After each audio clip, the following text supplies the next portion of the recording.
the opportunity to play here and be a piece of the puzzle. That was the biggest thing, being a piece of the puzzle, and then them having the opportunity to go out and get other players and let's see what happens. Game 7 of the World Series, you came in out of the bullpen. You'd thrown 104 pitches in Game 6. Got the Diamondbacks to Game 7. After the ball game, you told Bob Brenly, if you need me in Game 7, I can pitch in Game 7.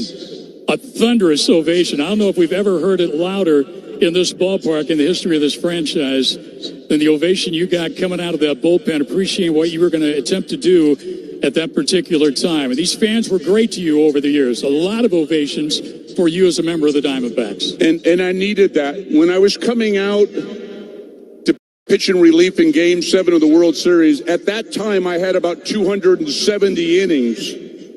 And so when I heard their applause, it energized me, and I needed that. And I gave everything that I had for this organization, the fans, and, it's the greatest fans ever.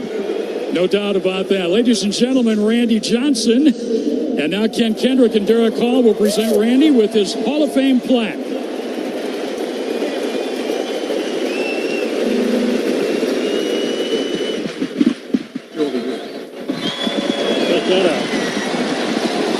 Right now, they are unveiling the Randy Johnson Diamondback Hall of Fame plaque. It's basically a montage of 3 different pictures of 3 different iconic moments for Johnson. One celebrating the 20 strikeouts against the Reds. One with what looks like his Randy iconic Johnson. look-in. They're taking his sign, and then another might have been a shot from his perfect game, but there's so many to choose from with a guy like Randy now Johnson. For our second inductee Let's go back to Greg Schulte. Luis Gonzalez became an Arizona Diamondback on December 28, 1998, in a trade with the Detroit Tigers. And what a steal of a deal that was for the Dbacks. On April 11th of that first season in 1999, Gonzo embarked on a hitting streak that took him through May 18th, a span of 30 games. That 99 team went on to win 100 games in the National League West. The love fest was on between Gonzo and D-back fans, and it hasn't stopped. Move ahead now to 2001. Gonzo won the Home Run Derby in Seattle and helped lead the D-backs into the postseason with a .325 average, 57 home runs, and 142 RBIs. In Game 7 of the World Series against the Yankees, his little blooper just over shortstop gave the D-backs their first World Series championship, thus becoming the fastest team in Major League history to win the Fall Classic 4 short years.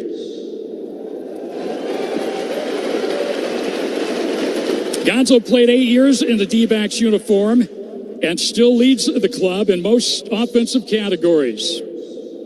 But beyond his baseball skills, he became and still is an Arizona favorite. Always giving of his time to you, the fans, who wanted an autograph, maybe a picture, or just a second to talk or shake his hand. Now let's turn our attention to the center field video board.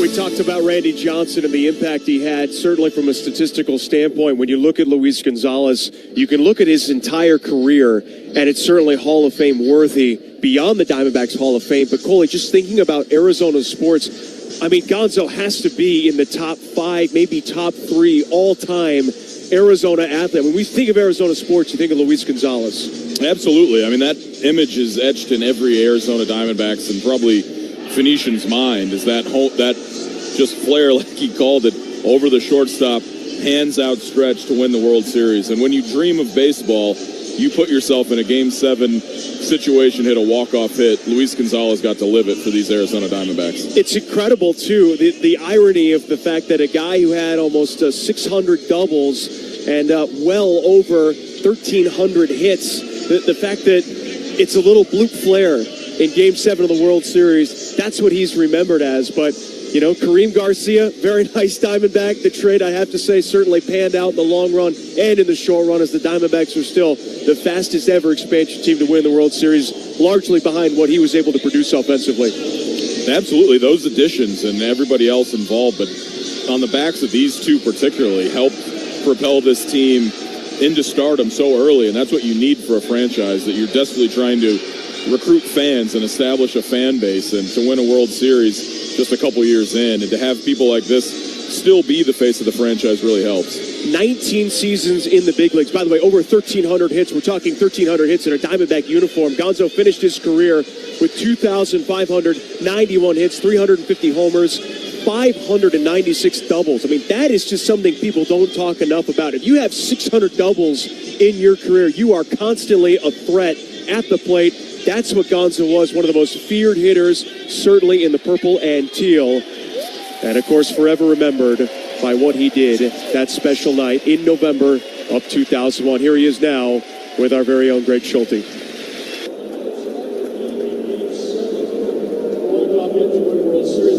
Imagine something like that, but have you got another 2 or 3 highlights maybe over that great career you had that you can share with us? Well, I think the 30-game hitting streak early in my career.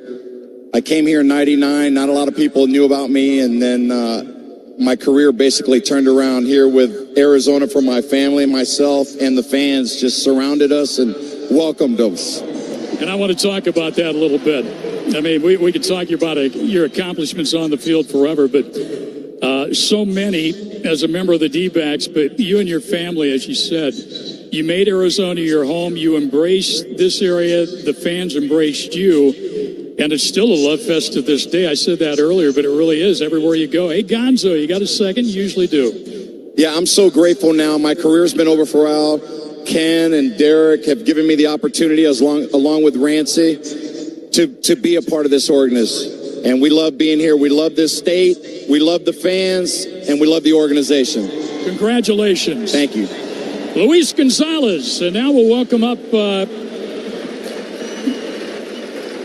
Ken and Derek again for the, it's just going to be, okay, there's Ken.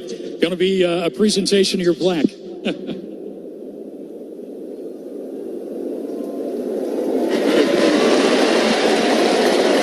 Randy, can we get you back up here?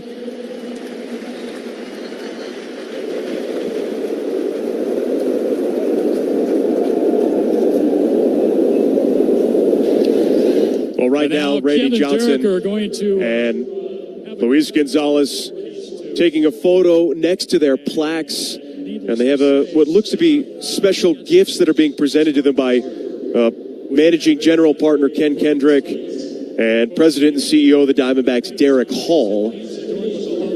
Beautiful, what looks to be almost plates made of silver with their names, and they also get the inaugural Hall of Fame rings. I imagine that'll be something that every future inductee into the Diamondbacks Hall of Fame will be presented with their Hall of Fame ring. And we heard Greg Schulte talk about, Coley, in the future that they will have a committee that will be responsible for selecting future nominees and men and women that will go into this Hall of Fame. But part of the way you become a franchise with a rich history is by building a place where you celebrate its history. This is a special day for this Diamondbacks organization. It is, I don't even want to say long overdue. The fact that they've decided to do it and they do it now is a perfect time because you have two perfect candidates. The perfect pitcher in Diamondback history and the perfect hitter, and honestly, the perfect representative for this organization in this community and in...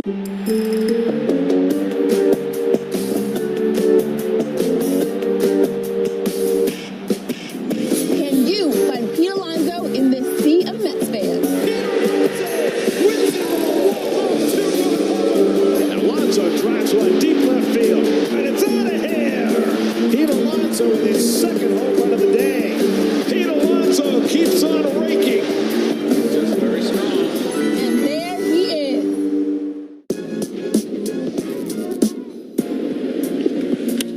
Drill deep to left field. There, it's gone. Oh, it's gone. See ya. Into the second deck. 5-1 Yanks. Thank goodness I wasn't talking tonight because that got out of here quick. Soto, Judge.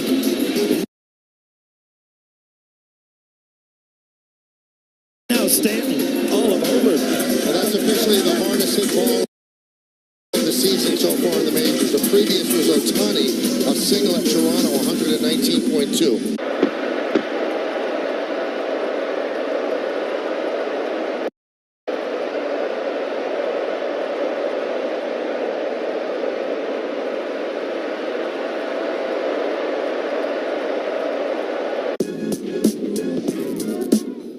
Again, Blanco 1 pitch away.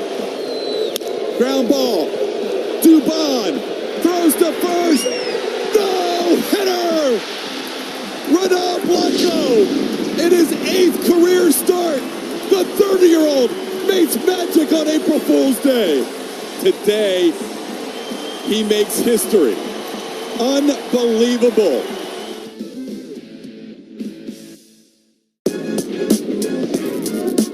Raffy, 18 home runs for the year, leading the club at 51 runs batted in. And a liner into right field. That's down for a base hit. Here comes Hamilton rounding. Judge firing to the plate. The dive. He is safe at home. And the Red Sox have tied it on the 1,000th hit. In downtown Phoenix when you're expecting large crowds, but massive props to everyone that got here to take this all in. And again, I think this was wonderfully done by Ken Kendrick and Derek Hall and the entire Diamondbacks staff. Casey Wilcox, part of the public relations department, making sure this went off without a hitch. Great as always, anytime Greg Schulte is in the ballpark and we get to hear those sultry Midwestern pipes throughout the stadium.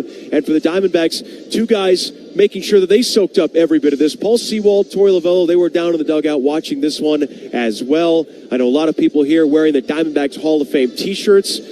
Rightly so, that it is a teal shirt to celebrate, of course, those original colors for the Diamondback franchise.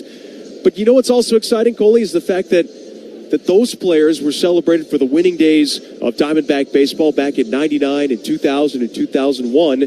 And the Diamondbacks, over the last month, they've been playing some winning baseball again. And we saw it last night, a come-from-behind performance. And today, maybe they're hoping not to have a come-from-behind, but they're looking to make it another series win. We talked a little bit about how good the Pirates have been as of late, but with A.J. Puck now here for Arizona, everything is just sort of slotting into place nicely, and this could be a very special month of August coming up for Arizona. It really is. They're playing their best baseball of the year, and I think there's no coincidence that they have most of their pieces back healthy. They're still waiting to add a couple pitchers, but the lineup's healthy. The lineup's playing well. They're starting to get contributions 1 through 9.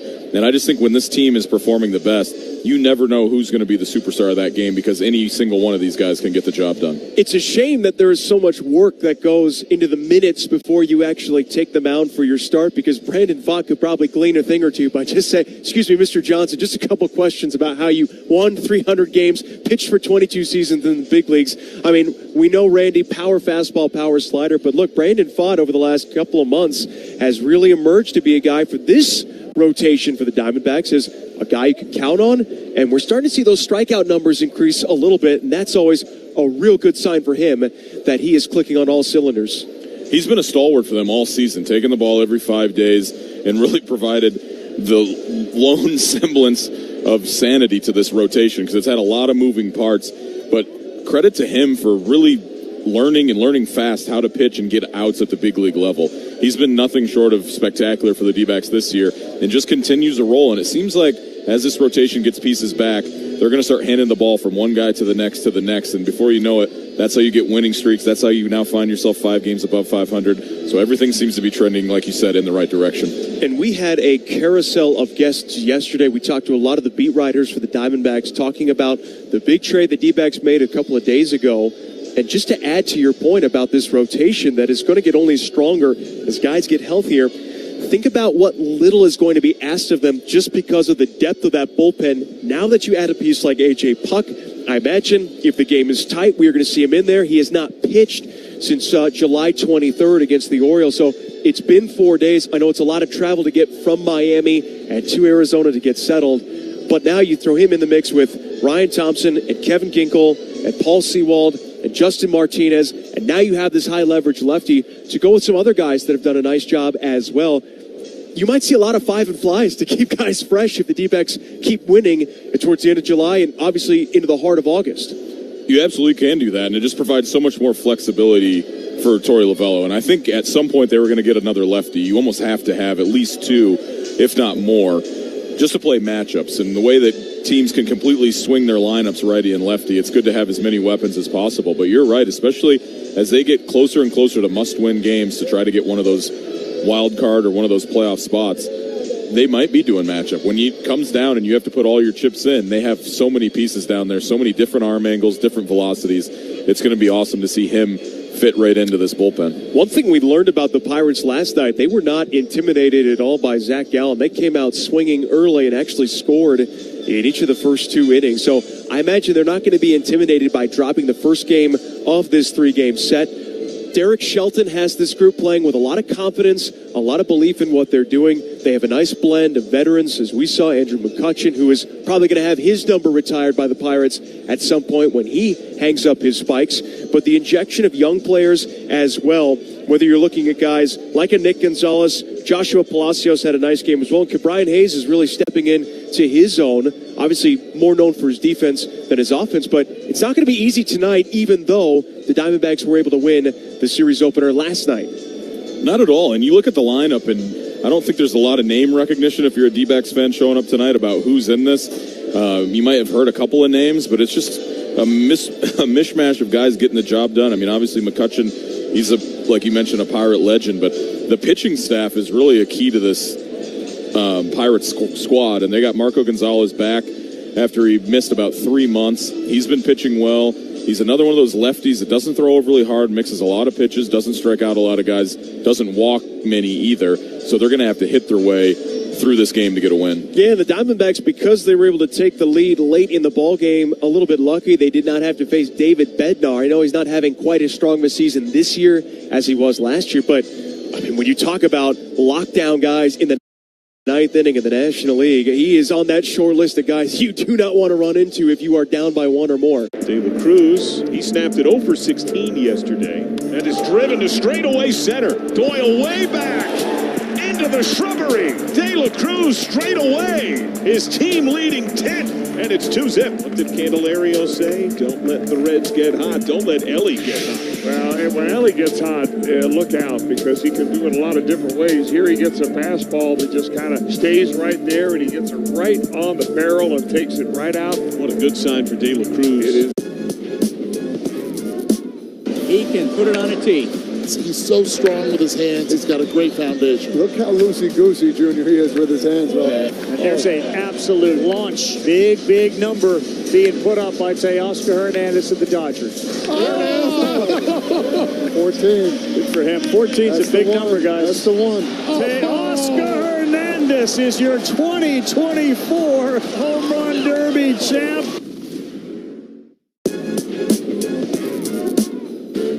And he's going. The throw down is late. The Atlanta Braves career stolen base record belongs to Ronald Acuna Jr. That's number 190.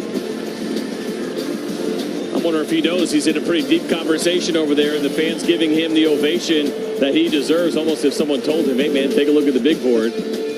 You are now the boss of stolen bases here in Atlanta. Luis Gonzalez now. 1 out in the ninth. Line to center field, a base hit. Wade's coming around from second. Here comes the throw. He will be safe. Welcome to San Diego. Luis arrives. Walk-off base hit. Padres win it. And it should be no surprise that Arise comes through with the big hit. Time to celebrate.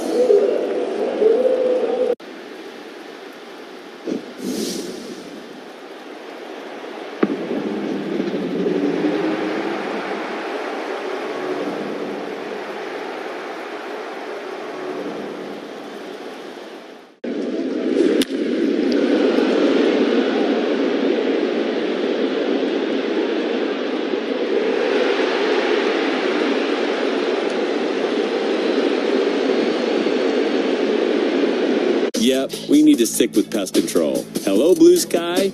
Goodbye, pest. The Arizona Diamondbacks play here. Arizona Sports 98.7 and the Arizona Sports app. Well, it is just a wonderful night for baseball here in the desert. It is a packed house at Chase Field. The Diamondbacks Hall of Fame ceremony taking place prior to the game today.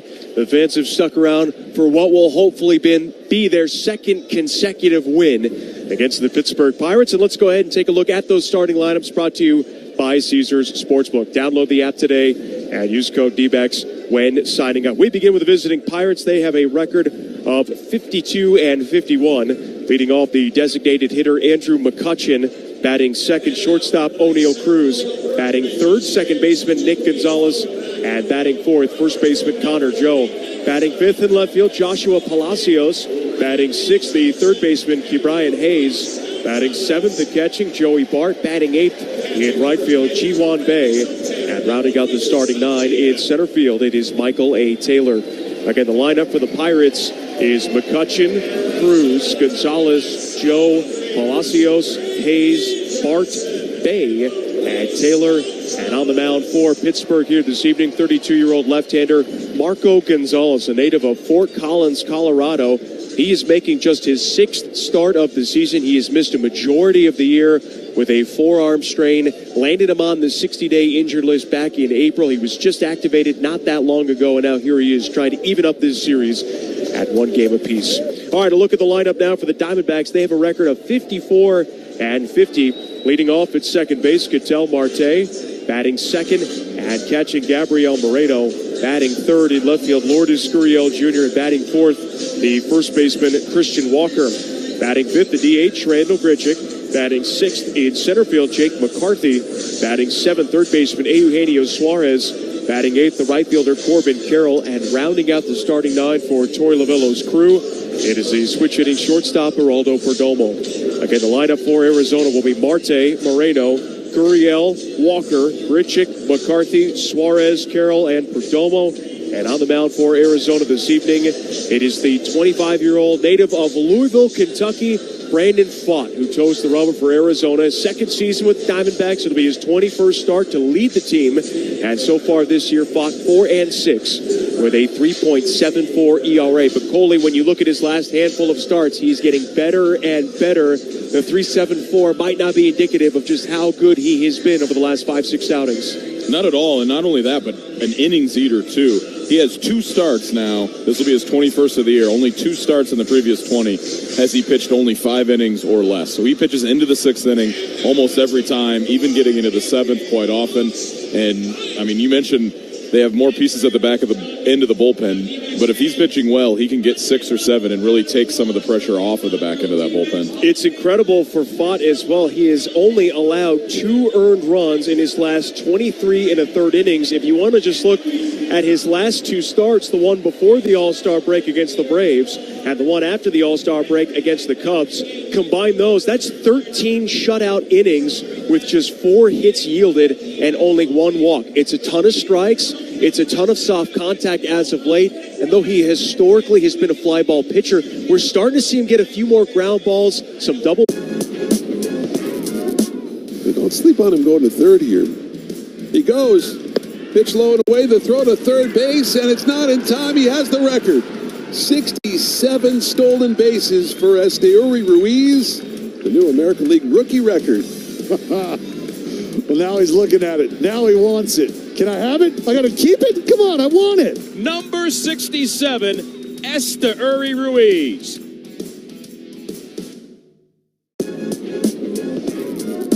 Two and two. And a high towering fly ball left center. That's pretty well hit. Ramos to the track and wall. That ball is gone. A 2-run homer for Goldschmidt. Number 350 in his career. This is a guy that has an idea of what he's looking for. That's number 10 on this season for Goldie. As you mentioned, number 350 in the career of Paul Goldschmidt. A strike away. Swing and a miss. Finally, 21 years in the making. And the Twins advance with a victory in 2 straight over Toronto. And they will meet the Houston Astros in the ALDS. The streak of 9 straight series losses ends today The Minnesota Twins are moving on.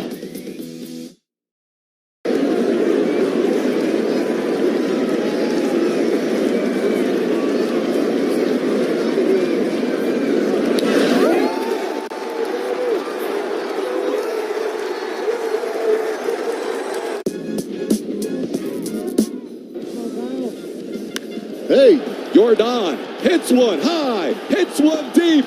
In Mexico, it's gone for a 2-run home run. The big man makes it a 3-2. On the injured list with that forearm strain. I'll be very curious to see with this offense and how stingy they have been as of late, really grinding the at-bats, working pitch counts, how long he will be, because we saw also the Pirates have to dip into their bullpen yesterday, bring in 3 different relievers, actually 4 different relievers, pardon me. And, well, when you're getting to the bullpen for this Diamondback offense, and again, it's not David Bednar, or probably Aroldis Chapman, usually a good sign for Arizona's chances of picking up a W. It certainly is, and I think it's going to be tough sledding a little bit for Gonzales because he pitches a lot to contact.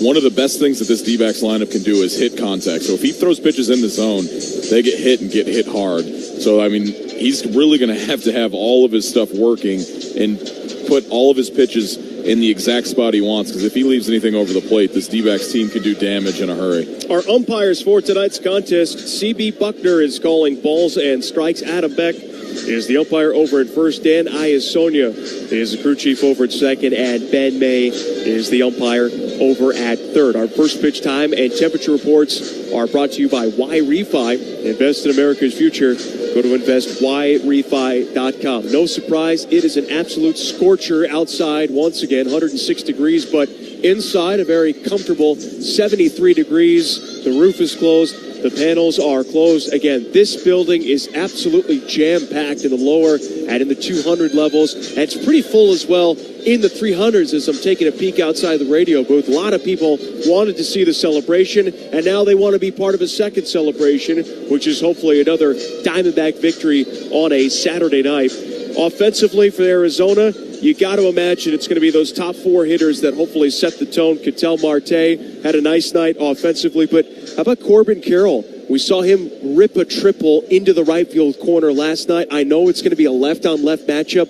That's why he's a little bit down in the lineup tonight in the 8th spot. But maybe that is something that will jumpstart his offense and get that confidence flowing once again. It's nice to see him hitting for a little more power. We saw a couple home runs in that game right before the All-Star break. He's hit a couple balls deep into the outfield for extra base hits. If he just splits a gap anywhere, it's a double, maybe a triple. He can do it with his legs. But hey, hopefully that swing keeps coming around, because he's going to be pivotal for them down the stretch.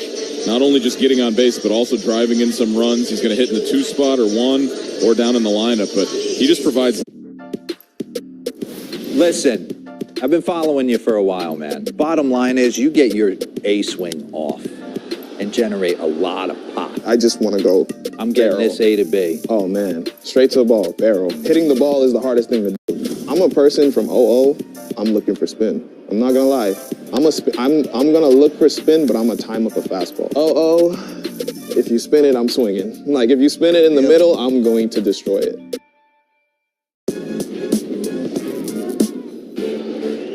Nickname of Polar Bear. He sends one deep to right field. Ranging back is Nootbaar at the wall. There it is. History for Pete Alonso. Home run number 200. Just the 4th Met all-time to hit the mark. And he slashes the Cardinal lead in half. 200 home runs on his way for many, many more. The knee kick. 2-1, fly ball, left center field. Ohtani obliterated. That man is just built different. 451 feet on his 18th home run of the year. Now he turns on the first pitch of the 6th inning. Ohtani's done it again. 19th of the season, doubling the Dodger lead. The one back in the 3rd inning was his 2nd longest one of the year. This might have been the most majestic one. Now Heim has a chance at redemption. Infield moves back. And he rifles one to right center. He is going to get the redemption. Heim walks it off. The Rangers win the opener. Baseball on Unbelievable. Jonah Heim with the game-winning run batted in to give Texas a 4-3 win here in 10 on opening night.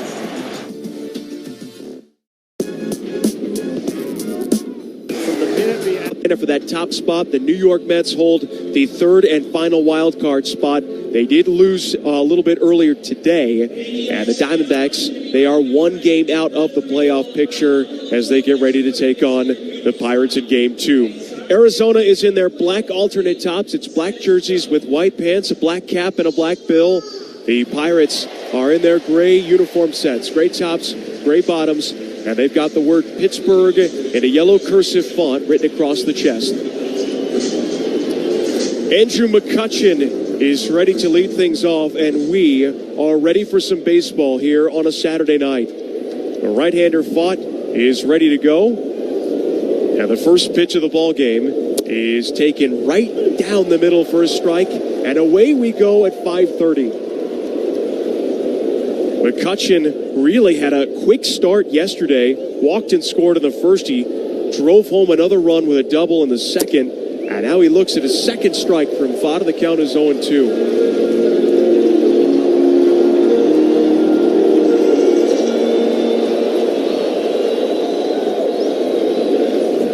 Pfaadt's 7 strikeouts his last time out as the fastball missed high and outside. 1 ball and 2 strikes the count here on McCutchen.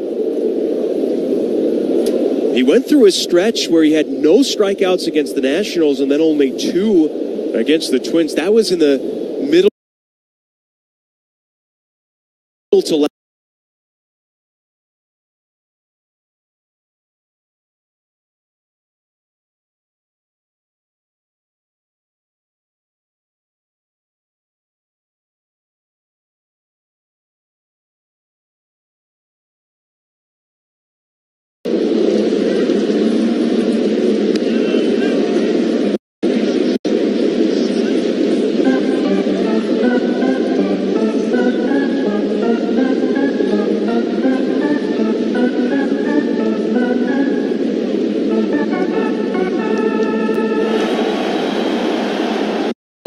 I think he hit this one, maybe even past the truck, way up onto the concourse in right field, and jumped all over a high fastball from Pfaadt right there. I don't know if this guy has a cheap home run in his career, but this was certainly not that. That ball was hit to the moon and back. And so the Pirates do strike first for the second consecutive game. And now Nick Gonzales, check swing strike, and the count is 0-1. You never like a home run when your outfielder doesn't even move. I think Carroll just turned and watched. Didn't even have to give a bluff couple steps. Here comes the 0-1, and that is a called strike. 0-2 the count. That ball was hit 472 feet. That might be the longest home run at Chase Field this year.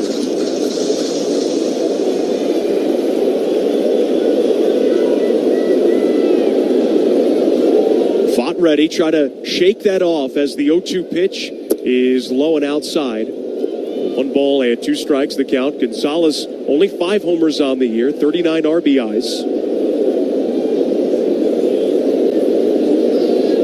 And now Pfaadt ready once again. Here's the kick and the 1-2 offering. Just off the outside corner, 2 balls, 2 strikes. But look, CB Buckner, the book is out on him for pitchers. A little bit extra meat on the bone when it comes to the edges of the strike zone. I think particularly if you show you can throw that. If you're hitting your spots, he'll start giving you a little off on each side, no doubt. The 2-2 pitch. Swing and a fly ball, shallow left center. It is Gurriel a few steps into his left. He'll make the catch. And now 2 down for the first baseman, Connor Joe. Just sawed Gonzales off right there. You could tell off the hands right away and just immediately fly out to Gurriel. But a good way to bounce back. If you give up a solo home run, shrug it off, go get the next guy. Well, we saw an injury to Rowdy Tellez yesterday. He exited the game with what was listed as back spasms. Obviously, that is still affecting him somewhat as he's not in the lineup today. And Joe will take a first pitch strike as the count is 0-1.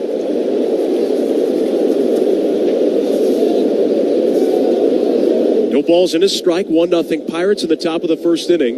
And here comes the 0-1. Sweeper on the edge for a strike. It's now 0-2. So many 0-1, 0-2 counts for Pfaadt. That's a real strength of his.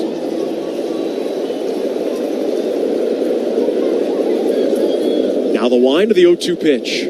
Swing and a miss. He struck him out. And the inning comes to an end. Pfaadt strikes out 2, but O'Neal Cruz strikes for 1. And we go to the bottom of the first inning. It is the Pirates 1.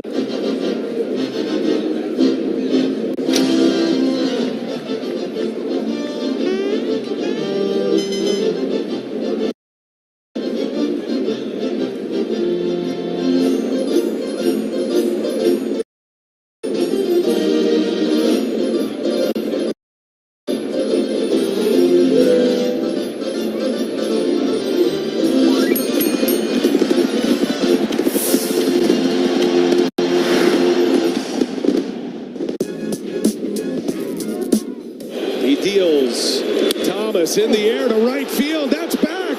Castellanos on the run. And we are tied. Alec Thomas. In the air left center. That's going to get down. Coming in to score. Marte.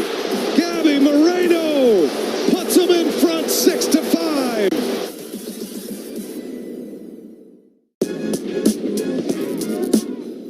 Here's 2-0. Into center field, and that's the ball game.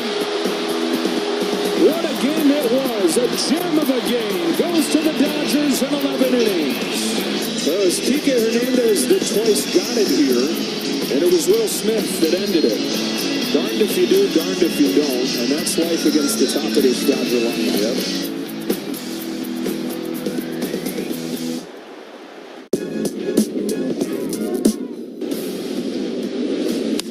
Positively impacting the world through cutting-edge aerospace technology and community engagement? If so, Honeywell Aerospace Technologies is the place for you. Visit www.honeywell.com/careers to check out all of the career opportunities and learn how to become a future shaper. And go Diamondbacks!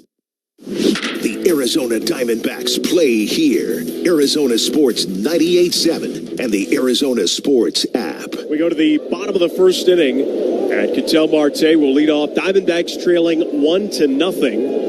And it'll be Marte, Moreno, and Gurriel. The lefty Gonzales ready. And the first pitch going to miss inside to Ketel. 1 ball and no strikes the count. Much was celebrated prior to the game today, as the 1-0 is a little bit high. And with the way that Marte has burst onto the scene, really since the beginning of the postseason last year, what he's done through this year, it has made people ponder the question about how will we remember Ketel when his career comes to an end. The 2-0, that's outside. And it's now 3 balls and no strikes. He's creeping up on a lot of franchise records for just overall hits. He's getting closer to doubles and triples. The 3-0 pitch is low and in, ball 4, a 4-pitch walk to begin the bottom of the first. Easy walk, too, for Ketel. Didn't even have to swing the bat in that at-bat, just 4 wide ones. But you're right. He's going to be all over top categories in all offensive side for the Dbacks. All-Star game, he's almost at 300 this year. He's going to have a couple 30-homer years. Here is Moreno. And the pitch to him is low and in for ball 1. That's now 5 straight to begin his outing, and none of them have crossed into the strike zone.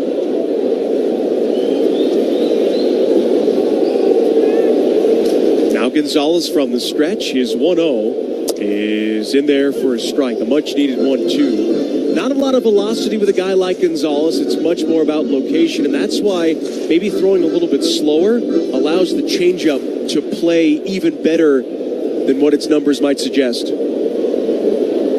It's tough to wait that long if you're used to certain velocity. There's another strike. A cutter that time at about 85. And the count here on Moreno's at 1 ball and 2 strikes. And because of that aforementioned lack of velocity, he throws the cutter a lot more. So at least he has a little movement on the fastball rather than a straight one. 1-2 pitch. Swung on. There's a base hit into right field. Marte will hold at second base. Ji-Hwan Bae, very athletic right fielder, comes up firing to the cutoff. But the D-backs have 2 on and nobody out to begin the bottom of the first. The guy on first, it opens that hole on the right side. And that's perfect for Moreno hitting in the 2 spot because he loves hitting the ball the other way. Nobody on that ball is probably right to the second baseman because of that big hole. It's just an easy single for Moreno, and he continues his torrid stretch. And now a chance for Gurriel to potentially tie or give the Diamondbacks the lead. A quick counter strike. Gonzales ready, the pitch. Swing and a foul tip. They count 0-1. That was a better located fastball. That one just a little bit off the outside corner. Now the count 0-1. Gurriel hitting .266 with 13 homers. He's driven in 56 this year. The 0-1 is too high from Gonzales, and the count is even at 1 ball and 1 strike.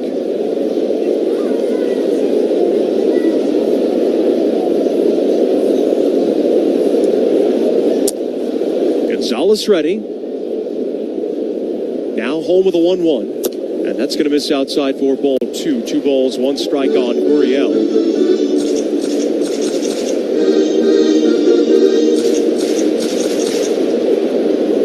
1-0 Pirates.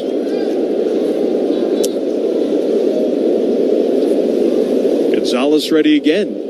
And his 2-1 is in tight. Ball 3. Oh, Gurriel sold it well. It looked like it was a strike. But he did not get the call. Now it's 3-1. One of the real strengths of this Pirates team this year has been their starting rotation. It's now the 3-1 is a called strike. That one definitely in there. Gurriel thought, you know, that acting job worked the first time. Maybe an encore is needed, and maybe not. Didn't fool CB that time. That pitch well in the strike zone despite the bluff attempt. And now Gurriel will ask for time. I say that about the Pirates because they have, entering play today, the 4th lowest starting rotational ERA. And the 3 ahead of them, the Kansas City Royals, who we just saw, that had lots of praise for that rotation. The Mariners, one of the best in baseball. 3-2, swing and miss. Gurriel down on strikes. And a big-time strikeout for Gonzales here in the first. Much needed with 2 guys on and nobody out. That one was the 4-seamer, and maybe just a couple extra miles an hour of velocity compared to the cutter. Just got Gurriel to miss that one, but if that's where Gonzales is going to live with the fastball, it could be a quick night for him. Yeah, the Phillies have the best starting rotation in the majors at 3.15. Here now is Walker. And the first one to him, ripped towards short, past the Dbacks. It's into left field. Gurriel going to be sent around third. Here's the throw to the plate. It's cut off by Hayes. And the Diamondbacks tie it up on the RBI single by Walker. It never seems to take the D-backs long to get back in the game. So even though they gave up 1 run on that big home run in the first, they come right back. 3 of the first 4 guys get on. And it's going to be a lot of that. He's throwing pitches in the zone. If you just make hard contact, you can find the hole and get a hit. And with that RBI single, the D-backs are safe at home with Blue Sky Pest Control, the official pest control provider for the Arizona Diamondbacks in Chase Field. We are tied at 1, and here is Randall Grichuk. .280 hitter this year, majority of that damage done against left-handed pitching. And the first one from Gonzales is flipped in there for a strike. Not a ton of power numbers this year for Randall, just 3 home runs, but such a good contact rate. There's now the 0-1 from Gonzales is swung on and fouled into the mesh. The count is 0-2.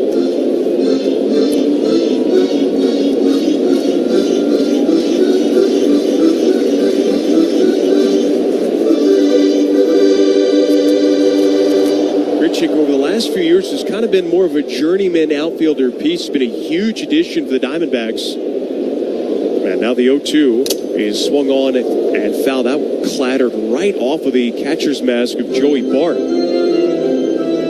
Second consecutive start for him in this series. The former Giant traded prior to the beginning of the season. Got that one square. Yeah, knocked the mask loose, but only that knocked the pitch calm out of his ear as well.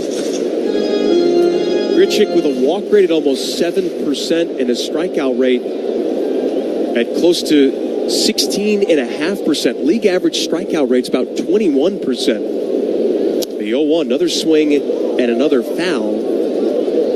And that, a lot of numbers I know, but just a real indication that this guy, for the most part, does a very good job of putting the ball in play. You've mentioned that length, just how good this platoon of DHs has been. And Grichuk has been playing and hitting so well they even have to put him in the outfield just to get his bat in the lineup. 0-2 again. Swung on and volley foul off to the right. That pitch was a good foot out of the strike zone. But again, the velocity not overpowering, so Grichuk, hey, it's close up swinging. Gonzales, surprisingly for a guy who doesn't throw hard, pitching up in the zone a lot. He's trying to get that cutter, I think, to that up and in area to the righties. But if he misses out over the plate, that ball can get out of here in a hurry. The 0-2 again. And a good take. There's a changeup. Well thrown by Gonzales. I think if he hadn't thrown so many fastballs and cutters, if he just thrown the changeup for a strike, he probably would have got strike three looking. 1-2 the count. First and second for the D-backs. We're tied at 1 in the first. Here's the pitch. Swung on, hit in the air, shallow center field. Coming in is Michael A. Taylor. And he'll make the catch for the second out of the inning. Just got it off the barrel enough. I think that's the beauty of the cutter. He just wants to miss the barrel enough. He has no problem if they hit it into the outfield. Like we mentioned, low velocity, low strikeout numbers. He's pitching to contact a lot. This is going to be a 20-plus pitch inning for Gonzales in the first. This is the sixth batter to the plate in Jake McCarthy. 269 average, 3 homers, 21 driven in. Left-on-left matchup. And the first pitch is a strike in the count, 0-1.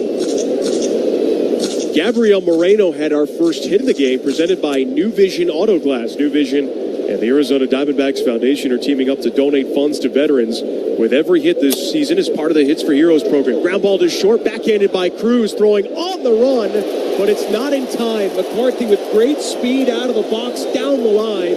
It's an infield single that will load the bases for Gino Suarez. McCarthy continues his hot hitting. He's hitting over 350 in the left-on-left matchup, and this one just a case of hitting it in the exact right place. I can't even believe Cruz made that a close play. That was such a nonchalant underhand throw across the diamond. Right on the money. I mean, if you talk about tools, this guy's got all of them. And now a chance for Suarez to do some two-out damage. First one from Gonzales, missed high, and the count 1 ball and no strikes. This is exactly the type of response you wanted from Arizona. They give up the homer in the top of the first. They send 7 men to the plate. They've already scored. And now the 1-0 pitch is inside for ball 2. And CB Buckner right now not giving the inside strike to the right-handed hitter. Something to keep an eye on. 2 balls, no strikes, the count. Gonzales throws, and Gino takes a strike. 2-1 the count. And this has the potential to, I mean, eerily reminiscent of a game we had with Kansas City just the last homestand, where they got a big 2-out single to score 3 in the first. Swinging a 2-hopper to short. Cruz underhand flips to second for the force out, and the inning comes to an end. So the D-backs have to settle for 1, but it's a good round as they send 7 to the plate. They leave them loaded, and we go to the second. 1-1.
just trying to pull up those numbers now. The 0-1 pitch to Joey Bart is taken for a strike. Well thrown by Brandon Pfaadt. In 99, you led the National League with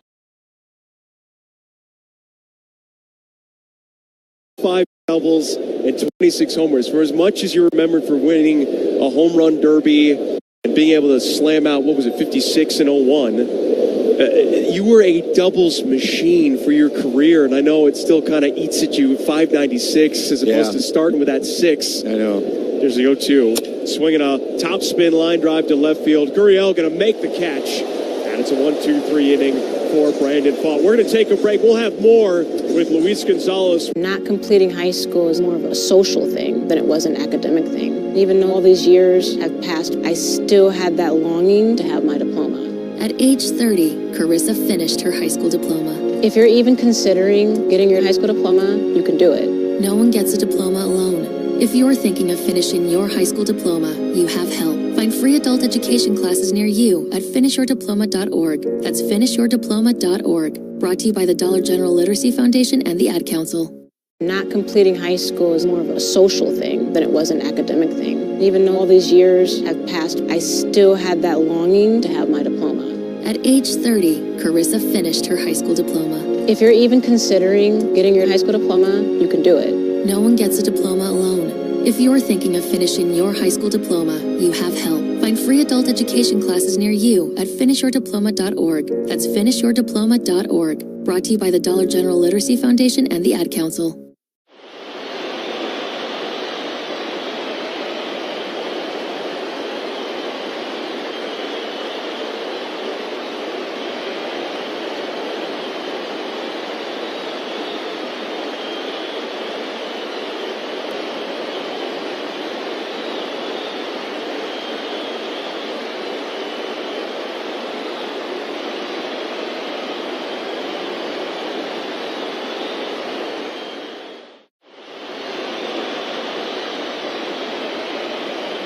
Get the logistics to get their products to market. The components we distribute are likely in the products you use and depend on every day, from your car to your household appliances. Avnet, delivering what's next in technology distribution. Visit avnet.com to learn more.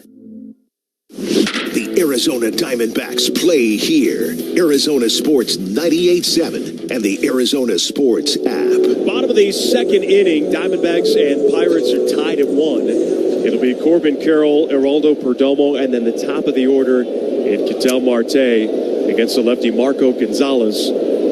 Chris Garagiola alongside Josh Colmenter and Luis Gonzalez as Carroll swings and misses at the first pitch. The count is 0-1. If you're just joining us on the radio side of things, tonight was the inaugural induction and really the opening of the Diamondbacks Hall of Fame. The first 2 members, Randy Johnson and the gentleman to my right, and Luis Gonzalez.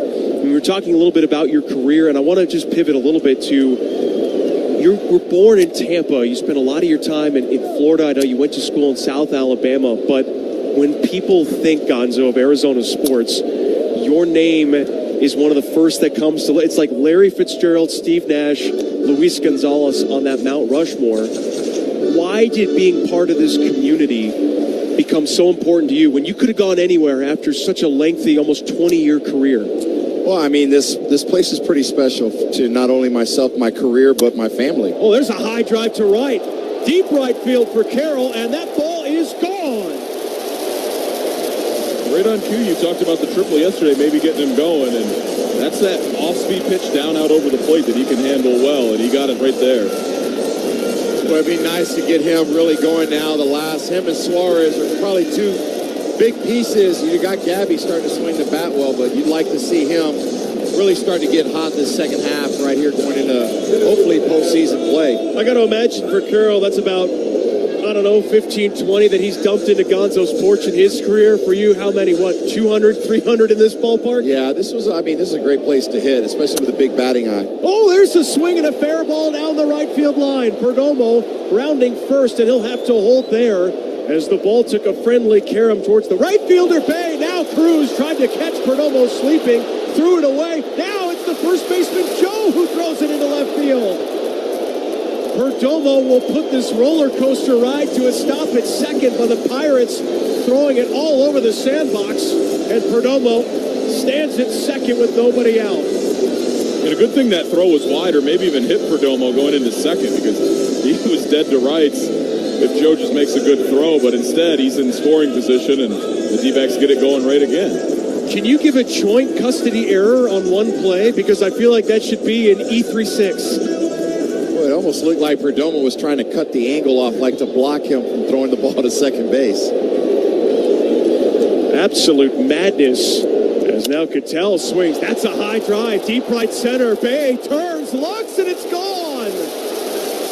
Second home run of the inning for the Diamondbacks. It's a 2-run shot for Marte, his 23rd, and the Diamondbacks now in front 4-1. We knew he threw a lot of pitches in the zone. They just had to be selective. And when it gets their pounder, that's what they're doing. And Gonzo, you might have to sit up here all game if this is the action we're getting. I have my family here. I'd like you guys to know that. So, these guys, they're really swinging the bat well right now. You talked about it, Coley. Even though lower velocity, Gonzales seemed pretty determined to try to keep that fastball up in the zone. That's a dangerous thing to do, because if you get good wood to it, that thing is going to carry a long way.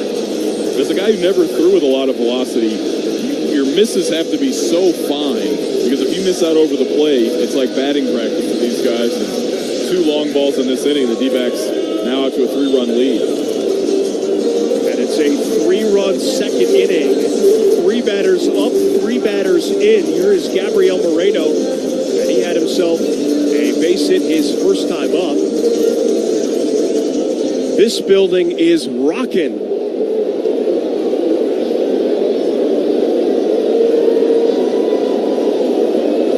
Here's the pitch to Moreno, and that is a strike call. That 2-run homer by Marte means with that trip around the diamond, stop by any Daniels Jewelers and say home run for your free team bracelet and $50 gift card toward any purchase of $99 or more. Daniels Jewelers, own the dream. Here's the 0-1, and Moreno takes high, 1 ball and 1 strike. Gonzo, do you remember your first home run in this ballpark? Ooh, that's a great play. I can find that up. I actually don't. I really don't. I mean, you hit so many in here. I didn't know if any which ones stand out and which ones don't. All right, so that's that pitch a little bit off the mark. It's 1 ball and 2 strikes. Your first year with the Diamondbacks was in 1990. So opening day, April 5th against the Dodgers. 99, right? 99? You did not homer till the 3rd game of the year in 99. But that was on the road. So you want your first home run in Chase Field. At that time, Bank One Ballpark. You're going to have to go back to April 18th against the Giants. 12-3 was the final score of the game. Probably a meaningless home run, just late in the game. Here comes a 1-2 pitch. Swinging a pop-up first base side, foul territory. Connor Joe with room in front of his own dugout. He will make the catch. And that is the first out of this bottom of the second. By the way, with Corbin Carroll's home run, that trip around the diamond, stop by any Daniels Jewelers and say home run for your free team bracelet and $50 gift card toward any purchase of $99 or more. Daniels Jewelers, own the dream. Armando Reynoso was the winning pitcher. Russ Ortiz was the losing pitcher. Wow. And your home run came off of Julian Tavares, excuse me. Thank you. Bernard Gilkey also homered in that game. Yeah, this is a special place. I mean, when your team is winning, I mean, we have a lot of transplants from all over the country that come here to live in Arizona. But, you know, when your team is playing well, they rally around the ball club. And that was kind of special what we had here in 99, 2000, 2001. And we saw it in future years with the teams that were going out there and winning National League championships and the National League West. So this is a great town when your team is doing well, too. What did you remember specifically about the playoff series leading up to the Fall Classic against the Yankees? Is the 1-2 to Gurriel is high? Because, you know, I remember talking to my dad certainly about it, where that St. Louis team, you had Albert Pujols as a rookie, and he was so good even in that first year. But that series went to 5 games. You guys took down Atlanta. I want to say it was in 6, maybe 5 games, because you guys clinched in Atlanta as the pitch is grounded over to third, throwing time for out number 2. But just what do you remember before taking on the Yankees in that instant classic? Well, you're right, Chris. I think the the Cardinal series was a tough series. And by the time we got through with them and went to Atlanta, we felt pretty good because we knew that we'd gone through one of our tough series that we thought we were going to have. And then we said, okay, now Atlanta, they got good pitching. And we went out over there and we felt like we had a blowout game. We felt like we were playing well, and then even during the World Series, the games that were actually really close, we felt like we outplayed them. They just knew how to win, and they had won 3 in a row, and close games, but they always seemed to come up with clutch hits when they needed them. 1-0 to Walker, swung on and fouled off the mask of Joey Bart. The count is even at 1-1. I mean, you guys went through 3 Hall of Fame managers in Tony La Russa, in Bobby Cox, and then in Joe Torre. This lineup is unbelievable. I mean, you had Mark McGwire at 37, sure, but 24-year-old Edgar Renteria, 25-year-old Placido Polanco. You had 21-year-old Albert Pujols, who that season, 161 games, 47 doubles, 37 homers, 130 RBIs in his rookie year. Yeah, he was a pretty special player to watch. He's all right. It was now the 1-1 pitch from Gonzales is a little bit low. And the count now 2 balls and a strike. I know you've been asked a million times, but be foolish on a day like this where we honor you to not ask about that at bat in the 9th inning. The pitch is taken high and outside. Do you remember anything about the walk, just from the on-deck circle to getting in the box? Yeah, well, I mean, they called timeout. They went to talk to figure out what type of defense they were going to play, and the whole time I was walking, thinking to myself, I've played this scenario out a bazillion times as a little kid, and then finding myself in that moment, you're thinking about, oh my gosh, what's my wife thinking about, my family, my kids. There's so many things that go through your mind in that short walk from the on-deck circle to the plate. And then, you got all the fans standing on their feet, and I'm thinking, don't screw this up, don't screw this up. You got one shot at it. And, I wanted to be aggressive because he punched me out in the 8th inning. A couple of us, he struck out the side in the 8th, and we rallied around, but I wanted to be aggressive. I didn't want to fall behind. Of course, I fouled the first pitch off, and then the second one hit that screaming line drive to left center field was just enough to get over the head of Jeter. We didn't have StatCast back then, but yeah, huge exit velocity numbers. That's the thing that people I don't think realize is how the 9th inning had built itself out. It allowed you to come up and face him for a second time, and I got to imagine that was a pretty valuable thing that happened on a night where so many very tiny, razor-thin margins kind of went your way. Yeah, and I think the thing for me, too, was after the 8th, and I'm getting the dugout in the 9th, I'm looking at the scoreboard because you see the lineup up there, and you're trying to figure out a way, if there's a possible way that you can get up again. What's the scenario going to be? And then you start playing it out in your mind, and as the inning was going along, I was like, oh my gosh, I may get a shot at this. And of course, sitting on deck, I thought Counsell. High, deep drive towards the left field corner. That ball is foul. He hit it over the bullpen. It had home run distance, and Torey Lovullo trying to get the attention of this umpiring crew and see if they want to have an umpire's review here. He's looking at third like, come on, can we get a look? I think he's finally giving him the safe sign. So that one should be pretty easy to tell because it wasn't over the foul pole. It was just left of it. Yeah, and I think Richard kind of told us, he stayed in the batter's box. He didn't go. I think you got to start running, dude. I think he knew it was going to be foul. Here's the 1-2. 2 outs. Dbacks lead 4-1. Swinging a ground ball left side. Fielded by Hayes. He'll go the short way to second. The inning is over. Gonzo, congratulations, thanks, man. It is an honor, well-deserved, and thanks so much for talking to us. Thank you, guys. All right, that was Luis Gonzalez. We'll take a break and come back with more after this on the Morgan & Morgan D-Backs Radio Network. Bring home a piece of the 2023 NL. Not completing high school is more of a social thing than it was an academic thing. Even though all these years have passed, I still had that longing to have my diploma. At age 30, Carissa finished her high school diploma. If you're even considering getting your high school diploma, you can do it. No one gets a diploma alone. If you're thinking of finishing your high school diploma, you have help. Find free adult education classes near you at finishyourdiploma.org. That's finishyourdiploma.org. Brought to you by the Dollar General Literacy Foundation and the Ad Council. Not completing high school is more of a social thing than it was an academic thing. Even though all these years have passed, I still had that longing to have my diploma. At age 30, Carissa finished her high school diploma. If you're even considering getting your high school diploma, you can do it. No one gets a diploma alone. If you're thinking of finishing your high school diploma, you have help. Find free adult education classes near you at finishyourdiploma.org. That's finishyourdiploma.org. Brought to you by the Dollar General Literacy Foundation and the Ad Council.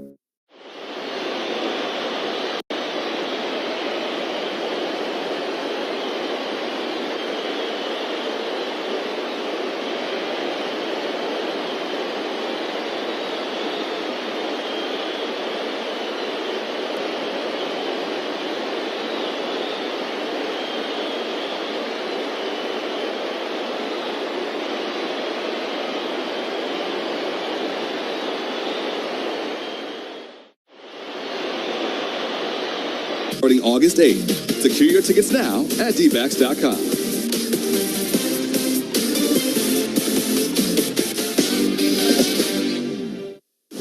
The Arizona Diamondbacks play here. Arizona Sports 98.7 and the Arizona Sports app. G1 Bay will lead off the top of the third inning, brought to you by Cactus Corn.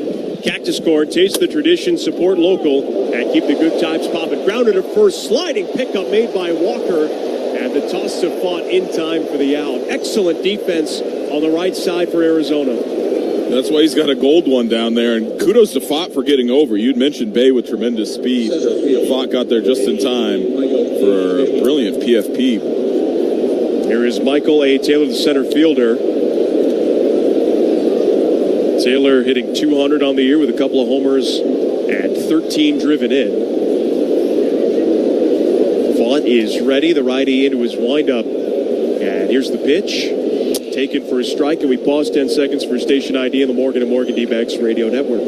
KMBP FM Phoenix. Arizona Sports, the local sports leader. On the Arizona Sports app and on 98.7. 0-1, swing and a miss by Taylor. And the count now is 0-2.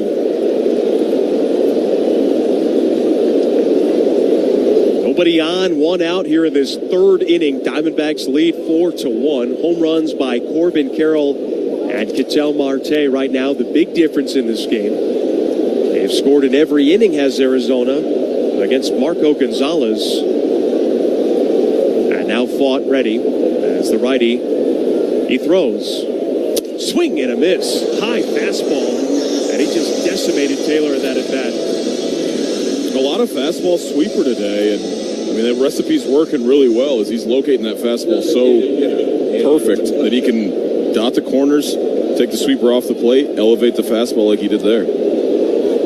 Well, Casino Arizona and Talking Stick Resort, the Valley's richest and best rewards. Voted best casino and AZ Central's best of the desert. Top of the order now, Andrew McCutcheon. He struck out his first time up, and he will look at a fastball a little bit down low for ball one. Well, this combination of high-flying offense and really just lockdown stuff here by Pfaadt means it could be a long night for the Pirates. As the 1-0 is a little bit up and in. Two pitches that could have been called strikes, but unfortunately Pfaadt 0 for 2 when the count is 2 balls, no strikes. A tough team for Gonzales to face. The D-backs so good at putting the ball in play, grinding out at bats, and when the ball's over the heart of the plate, they rarely miss it. Swinging a high fly down the right field line. Walker giving chase into foul territory. Oh, he makes a basket catch, and the inning comes to an end. He had to run almost 100 feet with his back turned to home plate, but he tracks it down. And for Pfaadt, it's a 1-2-3, top of the third. That is your cool play.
Arizona and Talking Stick Resort, the Valley's newest and best.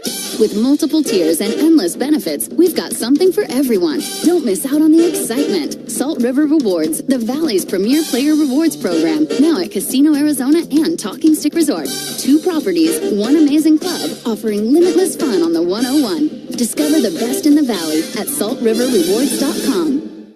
Dbacks skipper Torey Lovello talks with Burns and Gambo Friday afternoons at 2:30 on Arizona Sports 98.7 and the Arizona Sports app.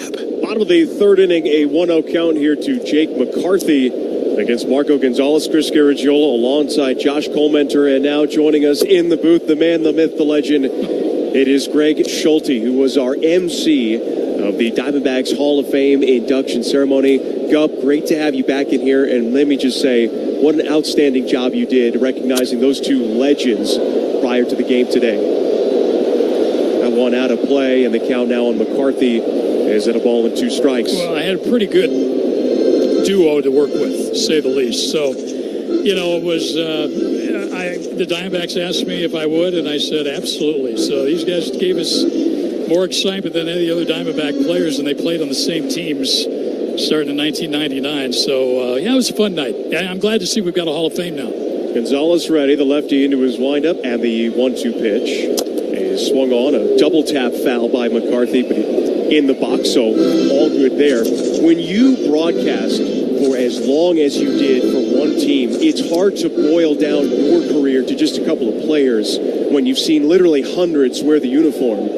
And yet, if you had to boil it down to just a couple, there's a pretty strong chance you would have wound up with Luis Gonzalez and Randy Johnson. Well, there's no doubt. I mean, Randy came over here, signed in December of 98. Gonzo was traded for in December of 98. And look what they did. They got the Diamondbacks to the World Series. Randy got the win. Gonzo got the game-winning hit. So there's a rip towards right, but foul. Well, they're loading up on this guy, aren't they? Gonzales. Yeah, oh, yeah. The pitcher, Gonzales. Yeah, that is absolutely. Yeah, but, highlight after highlight. I was driving to the ballpark this afternoon. I'm thinking to myself, especially with a guy like Randy, you always thought you had a chance to maybe see something special like a no-hitter. Ground ball, sliding pickup made by Cruz. Throws to first, not in time. That's the second time that McCarthy's had an infield single where for just about anybody else it would be routine. And yet the 6'7" shortstop made that a bang-bang play. McCarthy weirdly just stopped on first base, too. He was, I think, going to round and then realized, I think Dave McKay told him the ball's on him, so he had to stand there. It was like a little leaguer just running and standing right on first. That'll bring up Gino Suarez. D-backs lead at 4-1. Greg, give us some perspective when Randy Johnson first arrived, because when people think about him now, he's obviously in the Hall of Fame. He is considered one of the 5, if not better, greatest left-handed starting pitchers who has ever played the game. But what was the narrative surrounding a guy like RJ when he first stepped into the desert? Well, I really think, he's coming off, as he said, his greatest couple of months of a baseball season when he played with Houston. Line drive to short, caught by Cruz, and McCarthy makes his way back to first as Cruz tried the old, look, I dropped it, but I'm afraid that didn't work.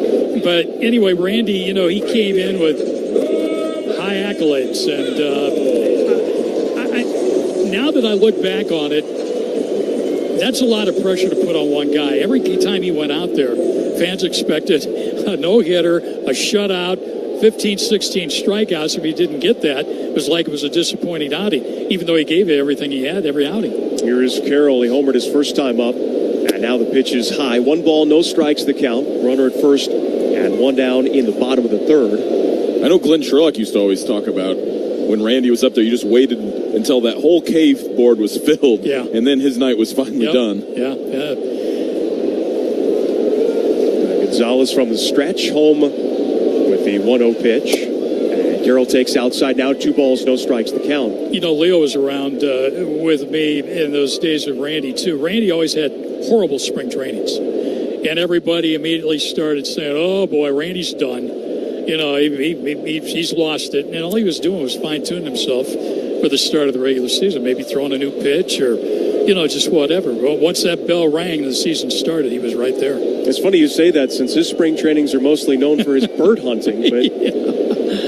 But, but a guy like Randy as well, I mean, just to highlight your point, because I try and remember coming to the park as a kid. When you had Kurt Schilling and Randy Johnson. Apologies in advance. But it didn't matter if it was a Sunday getaway, if it was in the middle of the summer on a Wednesday afternoon. If Randy was pitching, you were going to get 40,000 plus in attendance, and they were going to hang on to every pitch that he would throw. 3-0 up and into Carroll. That's a 4-pitch walk. And the D-backs now have 2 on and 1 out. And the batter's going to be Geraldo Perdomo. And, people ask me about my career and, what was one or two things. Or I tell you, with Randy and Kurt in the same rotation, and they usually followed one another. Kurt would follow Randy or Randy would follow Kurt. You knew that 2/5 or 40% of the games you played, you were going to win because those two guys were pitching. And, I mean, if Randy went out and threw a 2-hitter, Schilling wanted to throw a 1-hitter. If Randy struck out 13, Schill wanted to strike out 15. They had that good competitive nature. You know what it is to be competitive in this game, Josh, and those two guys really pushed one another to be better. Anytime you have a couple guys in the rotation, you don't want to be the weak link, so you always want to one-up the next guy, and if you can keep that going, and especially with two of the all-time greats, especially at that time of the game, on the same staff, kind of made it easy. And now Derek Shelton going to make a pitching change. Call to the bullpen brought to you by Sanderson Ford. Best play in a new Ford at Sanderson Ford. Gonzales' night cut short after just 3 1/3 innings. We now are 2 1/3 innings, and we'll tell you who the new reliever is. And come back with more with Greg Schulte on the Morgan & Morgan D-backs Radio Network. Hey, Diamondback fans, take your best swing with the best in the business, Caesars Sportsbook. Download the app and register to get started today. Just make your first deposit and place your first bet. If you don't win, you'll get it back as a bonus bet, up to $1,000. Open to new users in Arizona who are 21 or older. First bet after registration must qualify. If qualifying bet loses, bet amount returned as bonus bet. Bonus bet expires 14 days after receipt. See Caesars.com/promos for full terms. Gambling problem? Call 1-800-NEXT-STEP. Fed up with soaring AC bills, pouring cash into that old system, craving the care of a real AC family? Well, Chaz Roberts has a solution. They'll provide a free second opinion on your AC unit. Not only that, they'll credit everything you've spent with your old AC guys over the past 6 months towards a new system with Chaz Roberts, up to $750. Want $750 plus energy savings? Who doesn't? Check out ChazRoberts.com. Chaz Roberts, serving you since 42. Head to ChazRoberts.com. When you need mealtime inspiration, it's worth shopping Fry's, where you'll find over 30,000 mouth-watering choices that excite your inner foodie. And no matter what tasty choice you make, you'll enjoy our everyday low prices, plus extra ways to save, like digital coupons worth over $600 each week. You can also save up to $1 off per gallon at the pump with fuel points. More savings and more inspiring flavors make shopping Fry's worth it every time. Fry's, fresh for everyone. Fuel restrictions apply. The Arizona Diamondbacks play here. Arizona Sports 98.7 and the Arizona Sports app. Right now, Power Sports and Polaris are joining forces to give away a 2024 Polaris Pro R4 Ultimate. Visit rightnow.com/D-backs for your chance to win. The new pitcher is Dennis Santana, 28-year-old right-hander out of the Dominican Republic. Began the season with the Yankees, but so far, good numbers with the Pirates. This is his 13th appearance with the Buccos, and has a 4.6 ERA. First one to Perdomo high. Out of the count, 1 ball and no strikes. 2 on and 1 out in the bottom of the third. Chris Garagiola alongside Josh Colmenter and the governor, Greg Schulte, talking about our 2 Diamondback inductees. So, by the way, very nice job with the emceeing, although you'll probably want to spend some time working on your speech for the next induction. It'll go real quick. I have a good feeling about your chances. I'm not on the committee, but I might be able to grease some members as the pitch swung on and fouled out of play. We talked about RJ and obviously sort of his legendary career, but then the other guy, Luis Gonzalez, Mr. Charisma, if you will. No more popular Diamondback ever than Luis Gonzalez. And that's the case to this day. That might not ever change. As the 1-1 pitch, instead a check by Santana on McCarthy at second base. Even the little kids now, Chris, know Luis Gonzalez and what he did for the Diamondbacks. I mean, we've talked about this before. You will never come to a game ever at Chase Field and not see a number 20 jersey, at least one. It'll never happen. Now the 1-1. Swinging a foul tip by Perdomo. The count is 1-2. And this was a guy who his stardom really began to take off when he got here to the desert. He would change his batting stance in Detroit, and the swing started to come around. Was still working on it in spring training. Had a bad spring with the Diamondbacks. And, he started the season okay, and then started that 30-game hitting streak. And boom. I mean, it was just Luis Gonzalez everywhere here in the Valley. Throw back to second, and McCarthy is in there safely. I did have to text my dad during the ceremony. I said, hey, nice trade, by the way, because you pointed out. He got Gonzo in cash. That's what he said. Garcia. He said, don't forget, I got $750,000 from the Tigers as well. I keep reminding people don't realize that. I mean, your dad was able to get Luis Gonzalez in cash. Look up, don't rub it in. We have a Detroit local here. I'm used to their lopsided trades. They're always on the losing end. 2 balls, 2 strikes here for Perdomo. Santana ready. Here comes the 2-2. And that is low and in, ball 3. Now, Rocky Colavito, Harvey Keene. Colavito went over to Detroit and had some pretty good years. They lost Gonzales, who became what he was, John Smoltz, I remember. Yeah. These are kids Doyle I could have watched playing. Yeah. Instead, had to watch them in other uniforms. 3-2 pitch. Swinging a fly ball out of play left side. Dbacks really missed this kid early in the year. Perdomo when he was hurt.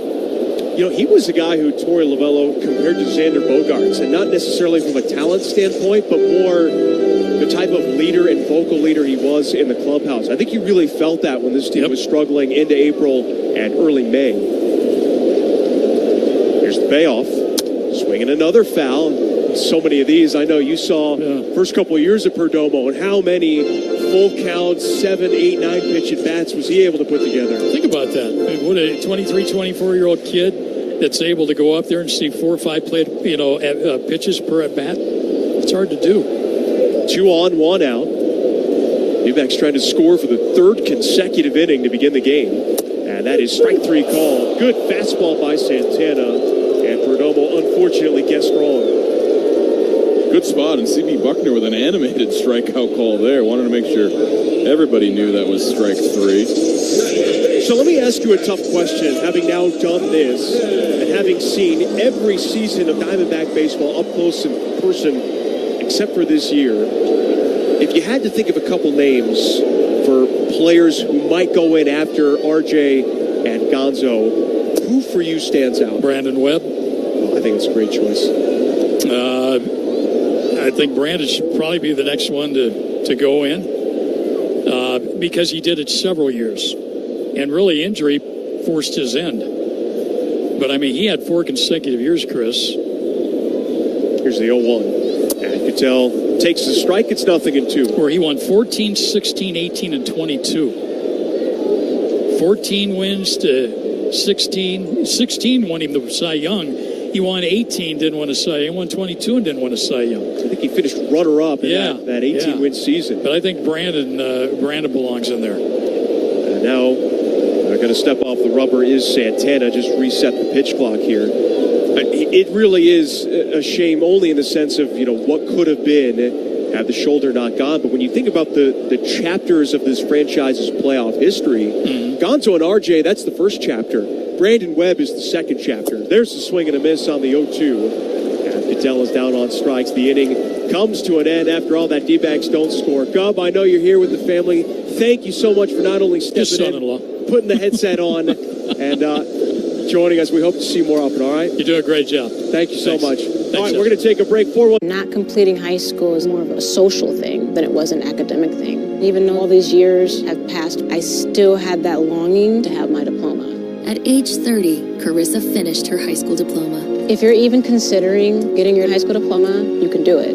No one gets a diploma alone. If you're thinking of finishing your high school diploma, you have help. Find free adult education classes near you at finishyourdiploma.org. That's finishyourdiploma.org. Brought to you by the Dollar General Literacy Foundation and the Ad Council. Not completing high school is more of a social thing than it was an academic thing. Even though all these years have passed, I still had that longing to have my diploma. At age 30, Carissa finished her high school diploma. If you're even considering getting your high school diploma, you can do it. No one gets a diploma alone. If you're thinking of finishing your high school diploma, you have help. Find free adult education classes near you at finishyourdiploma.org. That's finishyourdiploma.org. Brought to you by the Dollar General Literacy Foundation and the Ad Council.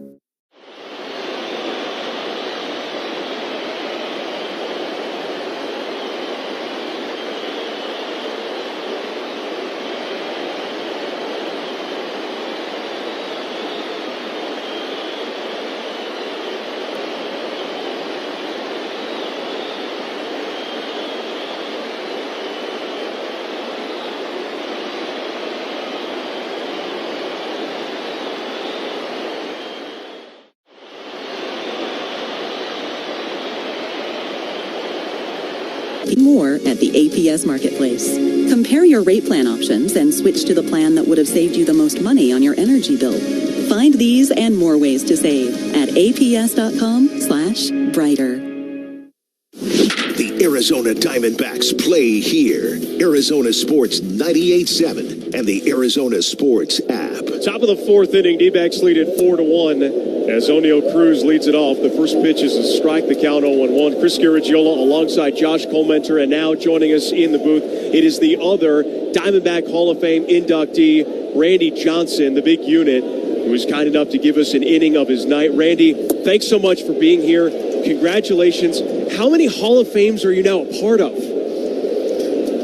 I'm honored to be a part of the USC, University of Southern California Sports Athletic Hall of Fame, the Seattle Mariners Hall of Fame, the National Baseball Hall of Fame, and then today, obviously, the Arizona Diamondbacks Hall of Fame. So 4. That's a pretty good run that you're on right now. It's not bad. And then my high school, Livermore High, Livermore, California, the Hall of Shame. When are they going to just give you a key to the city with all of these accolades? 1 ball and 2 strikes here on O'Neal Cruz as Pfaadt has the sign that he likes. And the right-hander into his windup, the 1-2 pitch is too high, 2 balls and 2 strikes. Your career is a legendary one. I mean, the fact that you were able to pitch for 22 years is unbelievable. You had so much success on what GMs would say the wrong side of your 30s, as there's a high chopper to second. Marte has it, throws to first just in time to get Cruz for the out. But as you look back on your career, if you had to find something that you're maybe most proud of, or you really beam with, what is it that you were able to achieve that stands out to you? Well, first of all, I don't think I would have lasted 22 years had I not gotten the help from Nolan Ryan and Tom House. Nolan was pitching with the Texas Rangers, and Tom House was the pitching coach in the early 90s. And they both took me aside when I was pitching with the Seattle Mariners in the Seattle Kingdom. And they worked with me a little bit, kind of behind the scenes, if you will. And had I not gotten that tutoring, if you will, and had it not clicked in, that was in 92.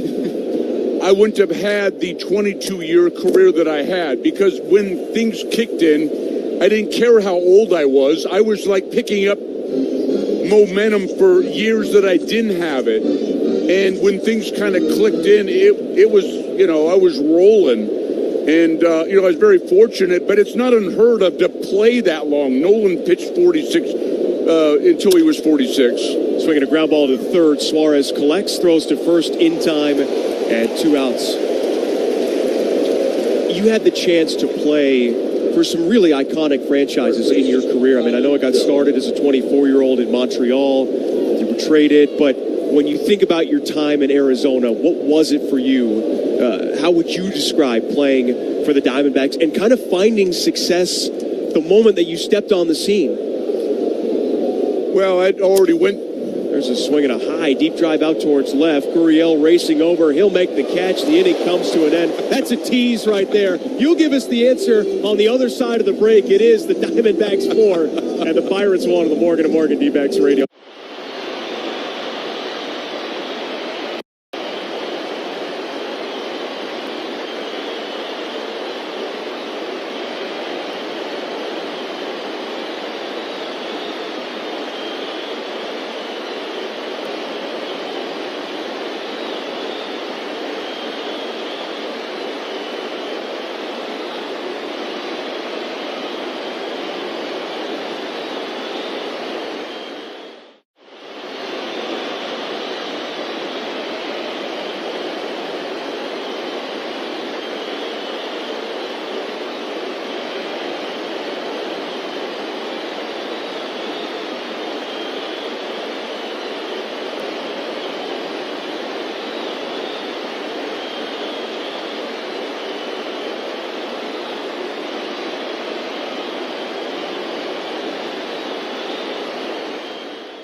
Cancer, presented by Dignity Cancer Institute. The race is back downtown at Chase Field on Sunday, September 29th. Register now at dbacks.com/race. The Arizona Diamondbacks play here. Arizona Sports 98.7 and the Arizona Sports app. It is the bottom of the fourth inning. It'll be Moreno, Gurriel, and Walker against Dennis Santana. D-backs leading 4-1. Chris Garagiola alongside Josh Colmenter and the big unit Randy Johnson in the booth with us. There's a first pitch liner served off the bat of Moreno, and he's got himself his second hit of the ball game. Leadoff man aboard with nobody out. We were just asking you, and I know you've been asked this question a lot, but getting to the Diamondbacks and signing for a team that was so brand new, it had to be strange just seeing those stops in Phoenix, in Tampa Bay after you'd already played for about 10 years. But when you got here and you had the success that you did, I mean, what was it like in 99 winning 100 games and missing out on the playoffs in 2000 and then winning the whole thing in 2001? Well, it was amazing because when I got traded from Seattle, I went to Houston and arguably had the best 2 months of my career. Then I became a free agent, and I was talking to several teams in the American League West and the NL West to keep me close on the West Coast, where I wanted to be with my family.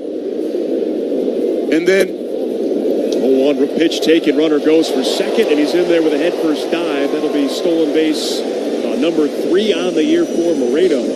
The original owner, Jerry Colangelo, was interested in bringing me here, and it took some coercing because I was coming off arguably, like I said, the best 2 months of my career, and I'd already gone through some lean years with Seattle. I was learning how to pitch, the team was learning how to win, and I didn't want to be on a team like that now because I'd already been there. I wanted to experience playoffs at the highest level,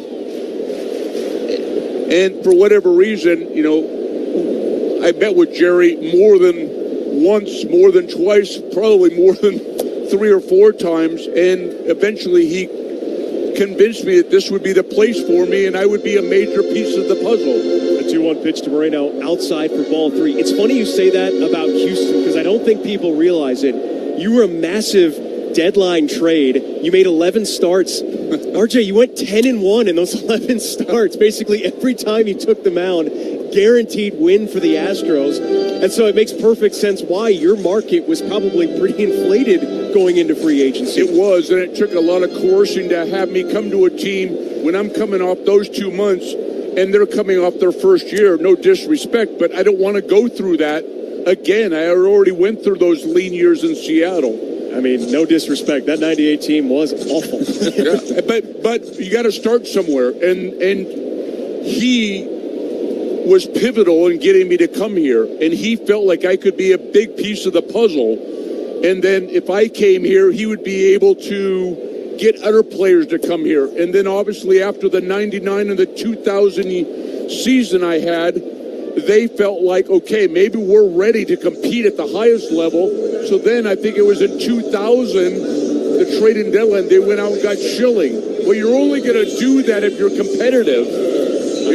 I think that absolutely, as you said, maybe dissuaded some of the fears that you had about just kind of being a show horse that is propped around as you're going to lose the other 4 days when you're not pitching. And it wasn't that. And he assured me it wasn't that. And so I look back at that and I feel very proud that I made the right decision to come here. You know, I don't even think about what it could have been somewhere else because it just isn't the case. It couldn't have been any better. You know, I was happy here. Believe me, that love is a two-way street with the people of Arizona because when you arrived, you just sort of changed the destiny of this Diamondbacks team. You've so many just incredible things that any pitcher would be lucky to achieve, and you did it in a Diamondbacks uniform, whether it's winning in the World Series, whether it's striking out 20 guys in a single game. I mean, you did it in 9 innings. You threw a perfect game. It's still the oldest perfect game ever recorded in baseball history. One thing you have to do, though, is you're going to have to talk Leo off the ledge because he's still upset about the Cy Young you did not win in, what was it, 2004? Still bothers you to this day. It does. It does. I've had people that broke down the numbers like baseball is now. And other than my 16 wins and Roger Clemens' 22, my numbers were better than him in every category. But I understand. But a Cy Young isn't an MVP. A Cy Young goes to the best pitcher, the best performance by that pitcher on any team, whether they lose 100 games or win 100 games. He still has to do his job. So, yeah, I'm happy about the other 5, but that one, the one that got away. I'm proud of that year. I'm proud of that year. The team was transitioning. We were now 3 years out from the World Series in 2004. A lot of the players were gone, and it was a younger team. But I still busted my ass, and I still went out there and we won games. Unfortunately, it wasn't as many games team-wise as I would have liked. It was more just on the day that I pitched. I think it's just a testament to your skill as well, because that was one of the worst teams in franchise history, that 2004 team. You still went 16-14 in a year where you might have a good team and the best pitcher on the team might have a win-loss record of like 13-12. I mean, that's hard to do when everyone's just, all right, this is the only tough guy in the rotation we got to face. And it still didn't matter, and you were doing that at your age 40 season, as there's a swing and a miss. Grichuk strikes out, the inning is over. RJ, I could talk to you all night, but frankly, you've talked to everybody. Go enjoy the rest of your celebration. Thanks so much. Thank you so much, you guys. Hall of Famer Randy. Not completing high school is more of a social thing than it was an academic thing. Even though all these years have passed, I still had that longing to have my diploma. At age 30, Carissa finished her high school diploma. If you're even considering getting your high school diploma, you can do it. No one gets a diploma alone. If you're thinking of finishing your high school diploma, you have help. Find free adult education classes near you at finishyourdiploma.org. That's finishyourdiploma.org. Brought to you by the Dollar General Literacy Foundation and the Ad Council. Not completing high school is more of a social thing than it was an academic thing. Even though all these years have passed, I still had that longing to have my diploma. At age 30, Carissa finished her high school diploma. If you're even considering getting your high school diploma, you can do it. No one gets a diploma alone. If you're thinking of finishing your high school diploma, you have help. Find free adult education classes near you at finishyourdiploma.org. That's finishyourdiploma.org. Brought to you by the Dollar General Literacy Foundation and the Ad Council.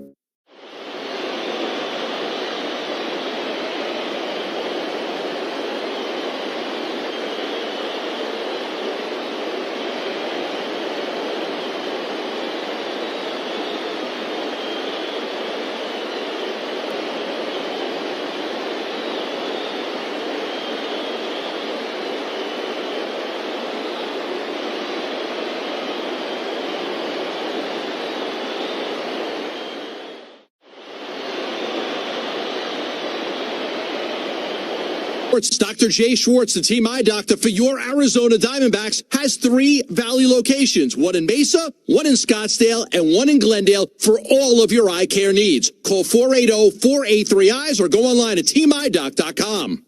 D-backs skipper Torey Lovello talks with Burns and Gambo Friday afternoons at 2:30 on Arizona Sports 98.7 and the Arizona Sports app. It is the top of the 5th inning. The Diamondbacks still lead the Pirates 4-1. And very quickly, did you know D-back ticket prices go down the closer it gets to first pitch? Download that Game Time app and authorized MLB Ticket Marketplace, and you can save up to 60% off last-minute tickets today. Joshua Palacios leads off the road half of the 5th. And Pfaadt, who's cruising, serves up a first pitch line drive base hit into left field. Palacios is aboard to start the frame. This is the last guest that we have on what has been just such a fun celebration of Diamondback baseball. Now in the booth with myself and Josh Colmenter.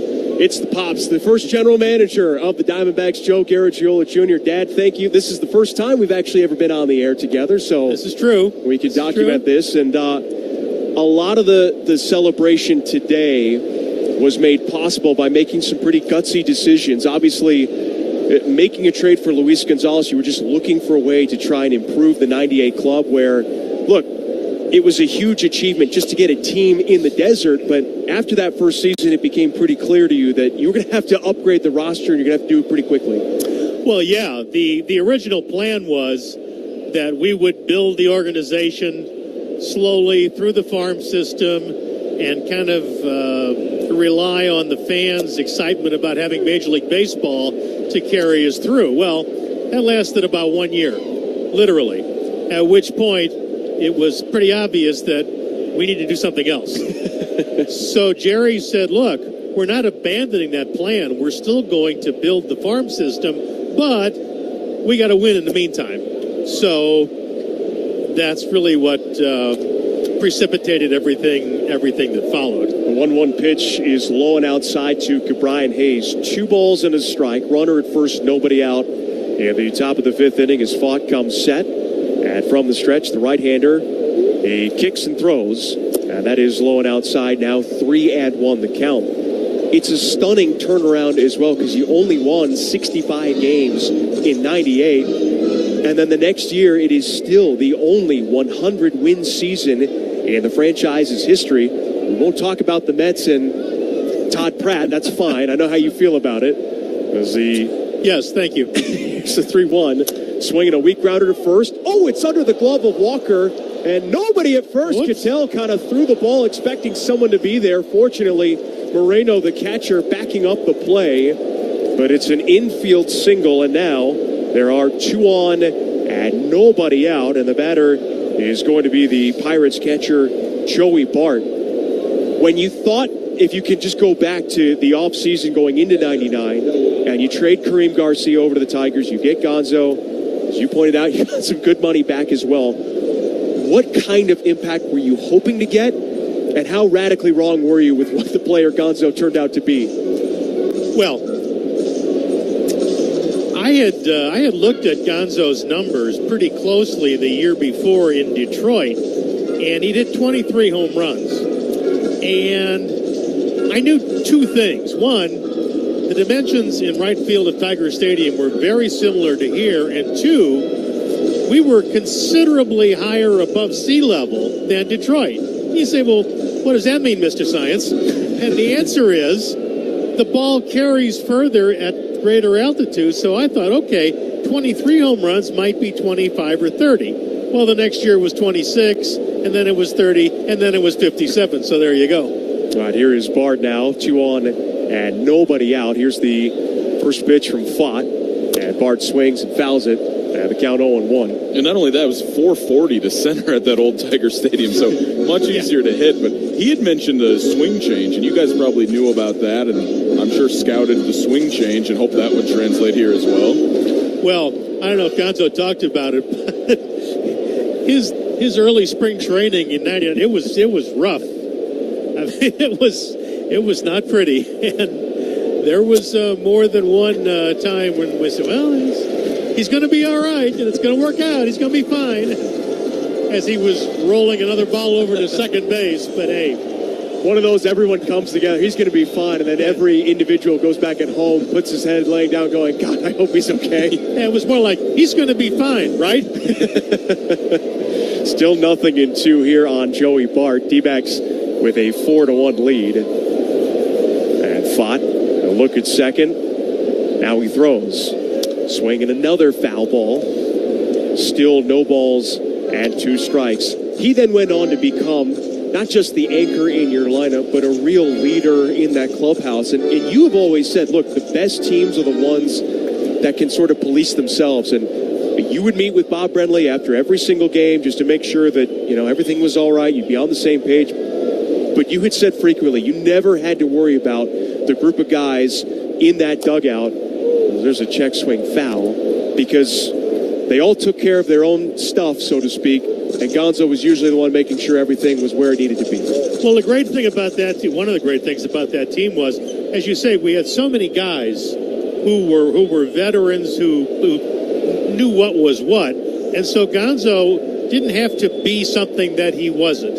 He could be that kind of quiet, pull a guy aside because you had Jay Bell, you had Matty, you had Finley, Womack. So there wasn't going to be a lot of that in the first place, but it wasn't like everything defaulted to Gonzo, which I think took a lot of pressure off of him. No balls, 2 strikes. Bart really hanging on despite being down on the count 0-2. And this one again swung on and fouled back into the mesh. Randy was talking about all the recruiting and meeting with Jerry several times. Were you in part of those? Did you meet with him as well to try to show him, this is kind of the vision we're building? Yeah, I was in on some of those, but ultimately it was the one-on-one with Jerry, who was a tremendous closer. And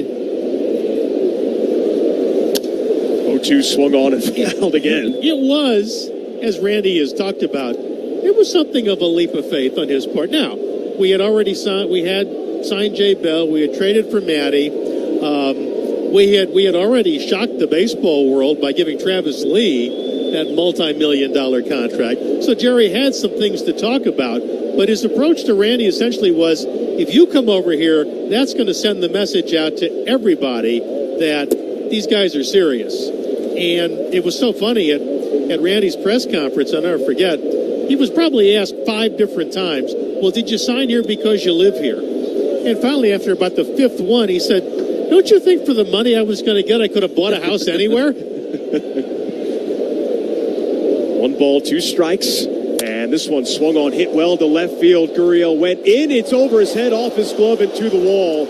Rounding third, trying to score Palacios. Hayes on his tail. He'll hold it third. Palacios scores. It is an RBI double by Joey Bart, and it's now 4-2. We've seen that around Major League Baseball several times the last couple of days. Guys misplaying fly balls. That one tough to judge. It's off the bat on a line. But, yeah, Gurriel, his first couple steps in, cost him on that one on a ball he probably could have caught. Going to be the 21st RBI of the season for Bart. Now the tying runs are in scoring position with nobody out. And here is the right fielder, Ji-Hwan Bae.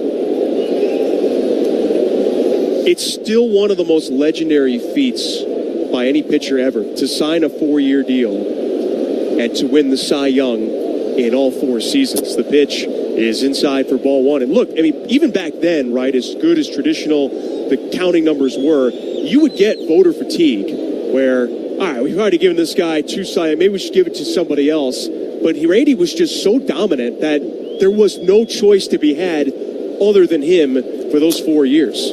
Yeah, he was just that good. That also led to one of my more brilliant negotiating sessions. Well, please do tell.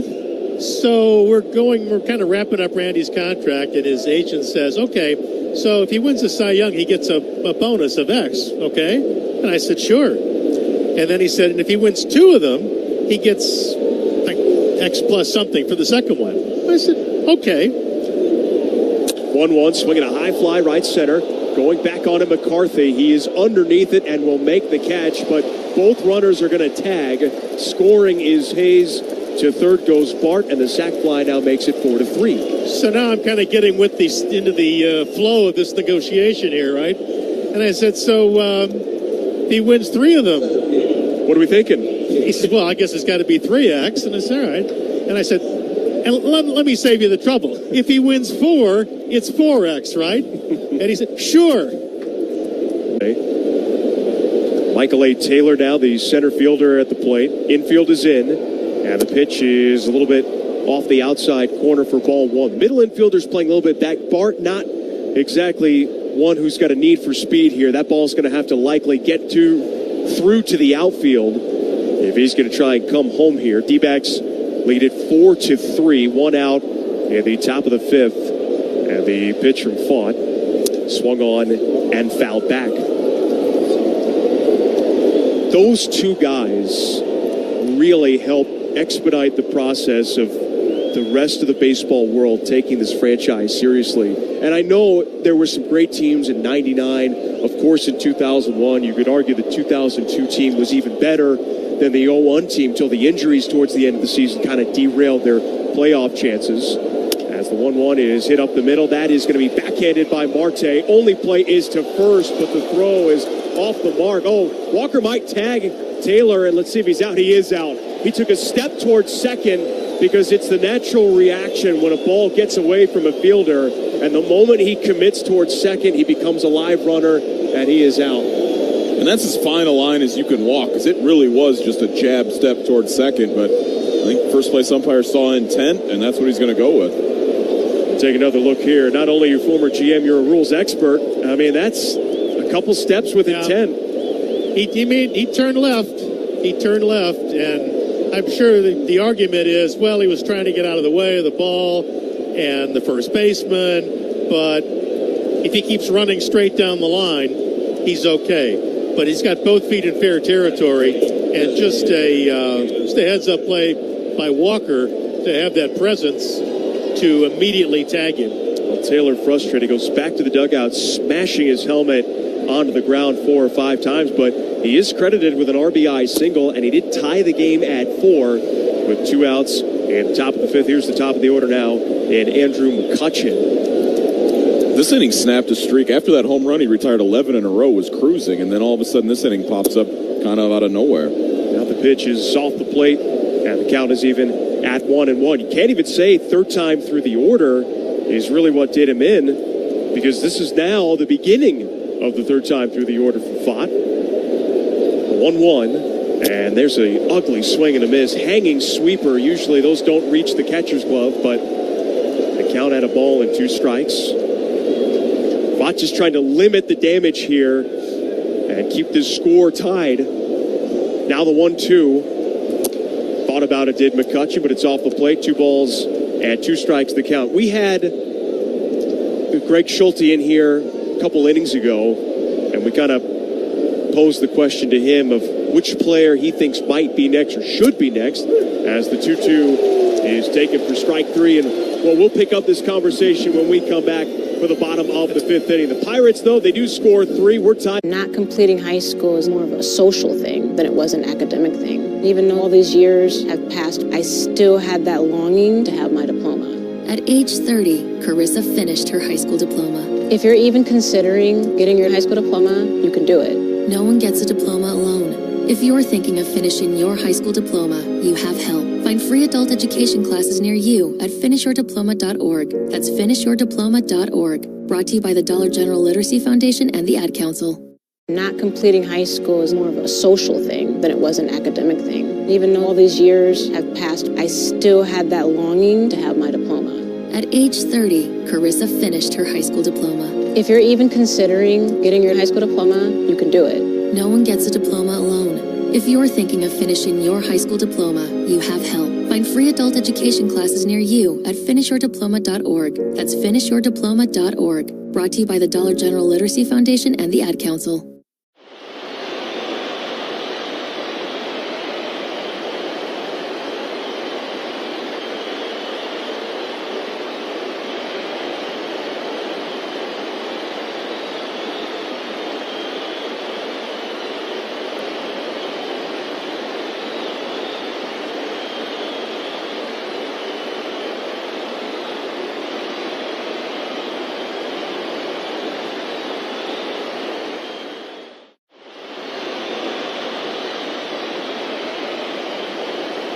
You distribute are likely in the products you use and depend on every day, from your car to your household appliances. Avnet, delivering what's next in technology distribution. Visit avnet.com to learn more.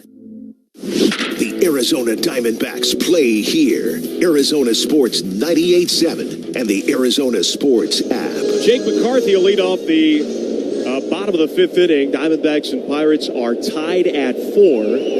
Is Quinn Priester, the new pitcher for the Pirates. First pitch curveball in there for a strike. Called to the bullpen, brought to you by Sanderson Ford. Best play in a new Ford is at Sanderson Ford. Chris Garagiola alongside Josh Colmenter and the inaugural general manager of the Diamondbacks. There's a swing and a foul ball right side. Joe Garagiola Jr. in the booth with us as we put the finishing touches on a much-deserved celebration of Randy Johnson and Luis Gonzalez. I imagine when you're a GM, the message to the fans is always the same. I mean, we're going to go out, we're going to try and win the World Series. But when did you start to realize in 2001 that was shaping out to be a special year? 0-2 swing, and McCarthy just drills one off his left heel. You know, the funny thing is, I don't think there was one sort of aha moment during the regular season. This was just a team that had played with a lot of confidence. It was obviously a veteran team, guys that had a lot of individual success, but had never collectively won the big prize. And so they just went about their business every day with a lot of focus. No balls, 2 strikes. Priester ahead. As the right-hander into his motion. The 0-2 is swung on. There's a line drive, base hit into left field. Another hit from McCarthy. It's his third as he goes the opposite way. And, man, he just continues to do so well, even though the starts aren't always a guarantee. And that's the more amazing part. He's facing lefties and righties, hitting both well, and getting himself in the lineup more because he's hitting so well. And another 3 hits for him tonight.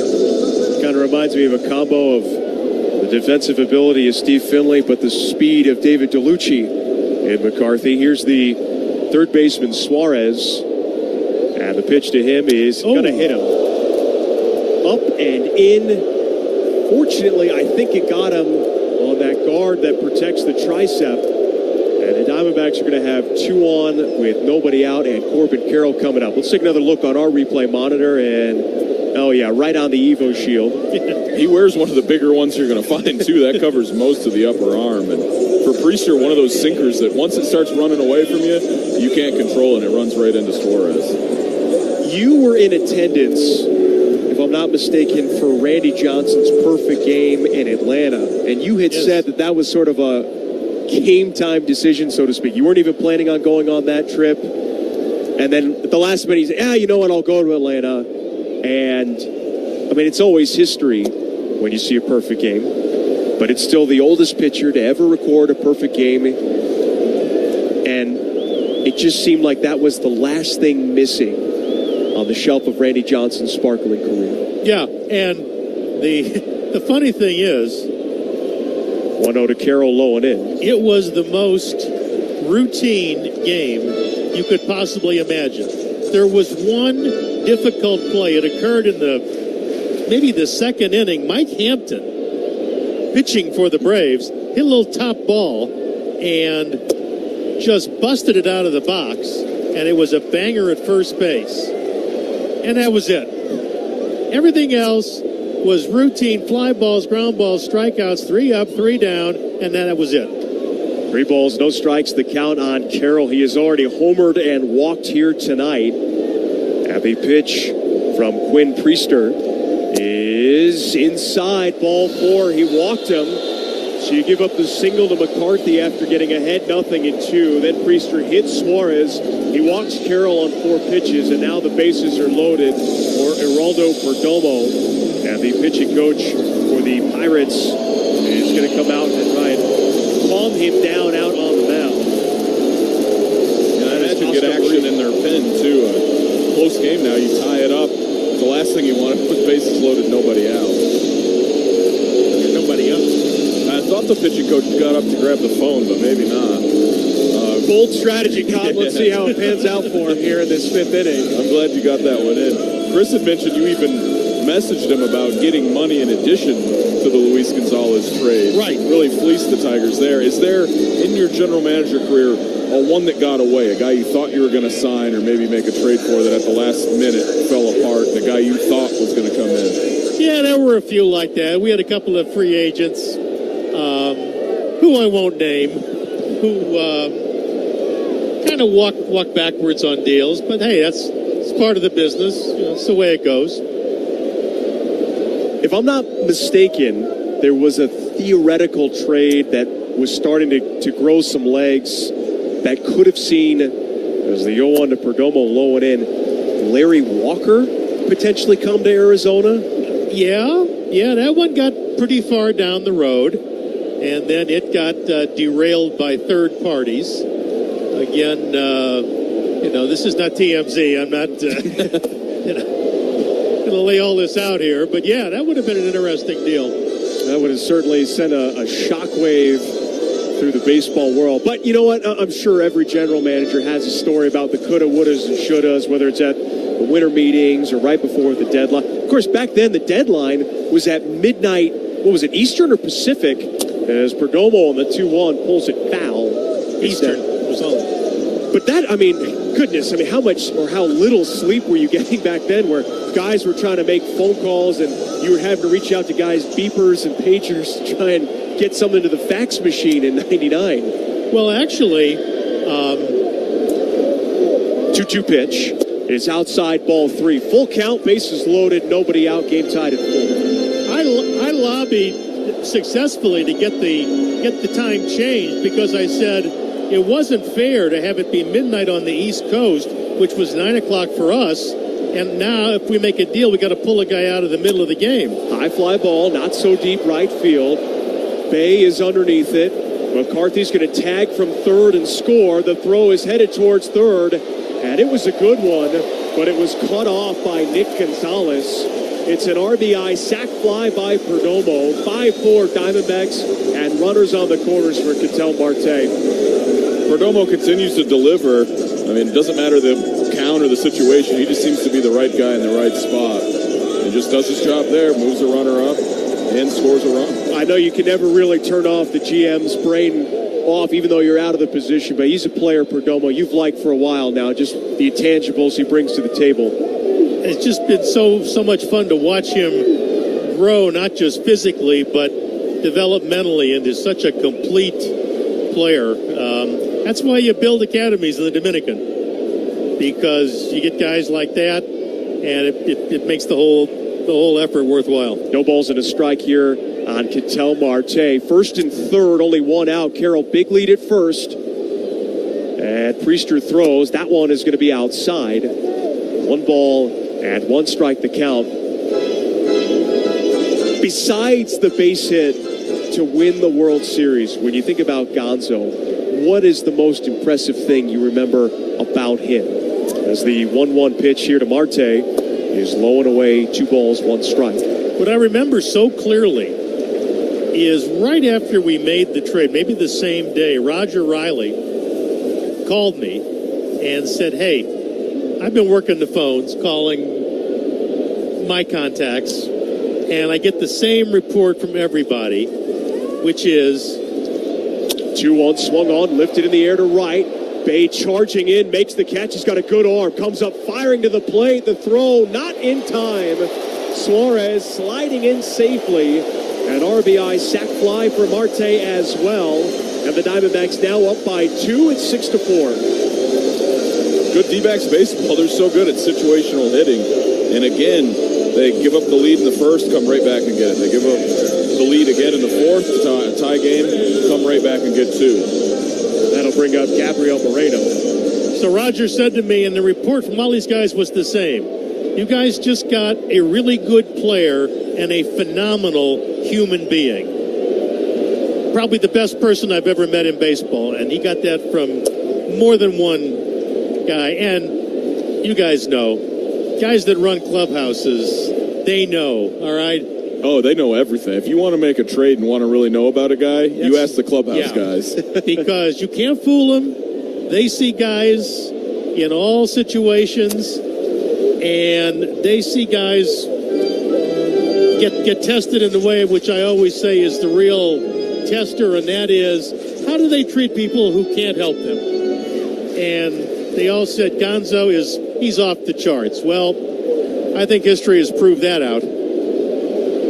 You know, the sport of Arizona has had its lion's share of heartache as that one reached for, hit in the air to right field. And Ji-Hwan Bae will not be able to make a play on it. But when you think about the all-time great Arizona athletes, they're also right there with just the all-time great people. I mean, never a bad word said about Steve Nash.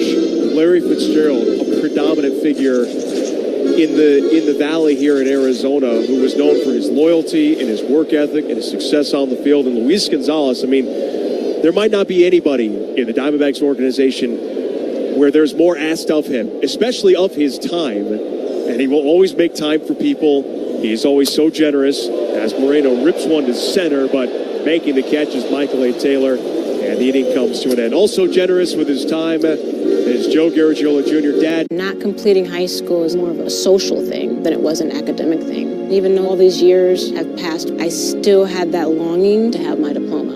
At age 30, Carissa finished her high school diploma. If you're even considering getting your high school diploma, you can do it. No one gets a diploma alone. If you're thinking of finishing your high school diploma, you have help. Find free adult education classes near you at finishyourdiploma.org. That's finishyourdiploma.org. Brought to you by the Dollar General Literacy Foundation and the Ad Council.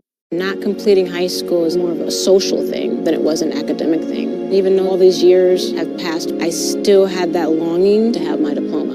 At age 30, Carissa finished her high school diploma. If you're even considering getting your high school diploma, you can do it. No one gets a diploma alone. If you're thinking of finishing your high school diploma, you have help. Find free adult education classes near you at finishyourdiploma.org. That's finishyourdiploma.org. Brought to you by the Dollar General Literacy Foundation and the Ad Council.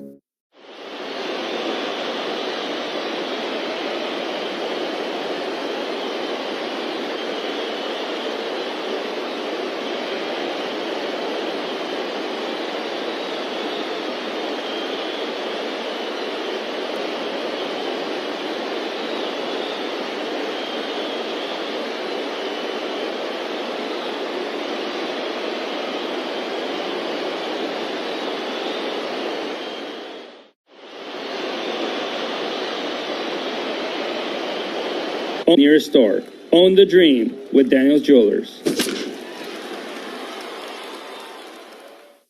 Bring home a piece of the 2023 NL pennant. On August 10th, the first 30,000 fans will receive a National League Championship replica ring.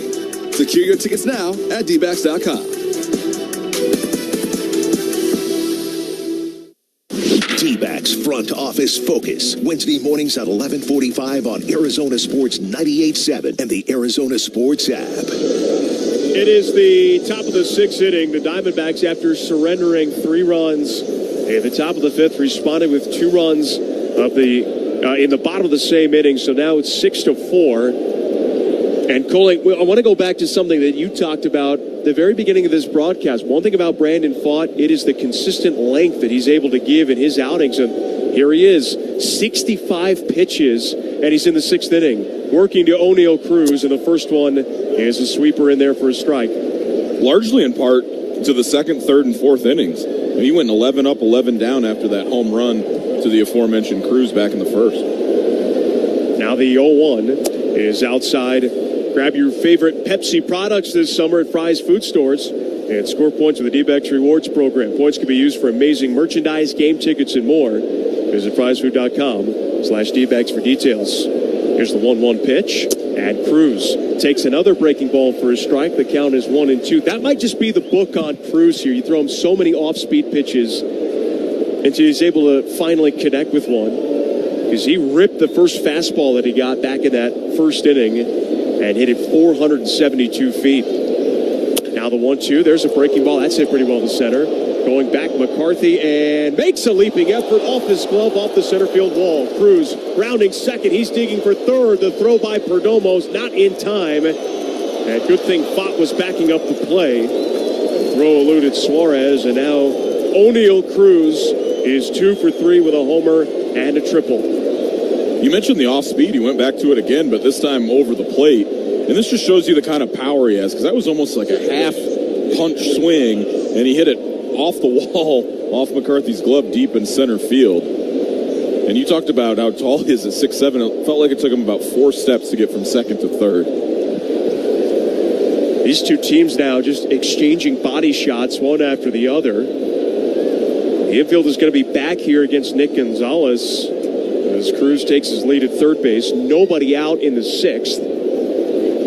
And here is the pitch from Pfaadt. Swung on high, chopper to third. Suarez able to look Cruz back to the bag. And now limping is Gonzales before he got to first base. He's had some sort of problem over there. He limps back to the dugout. And we talked about how the Pirates lost Rowdy Tellez yesterday. In the middle of an at-bat is when the back spasms flared, and then Gonzales,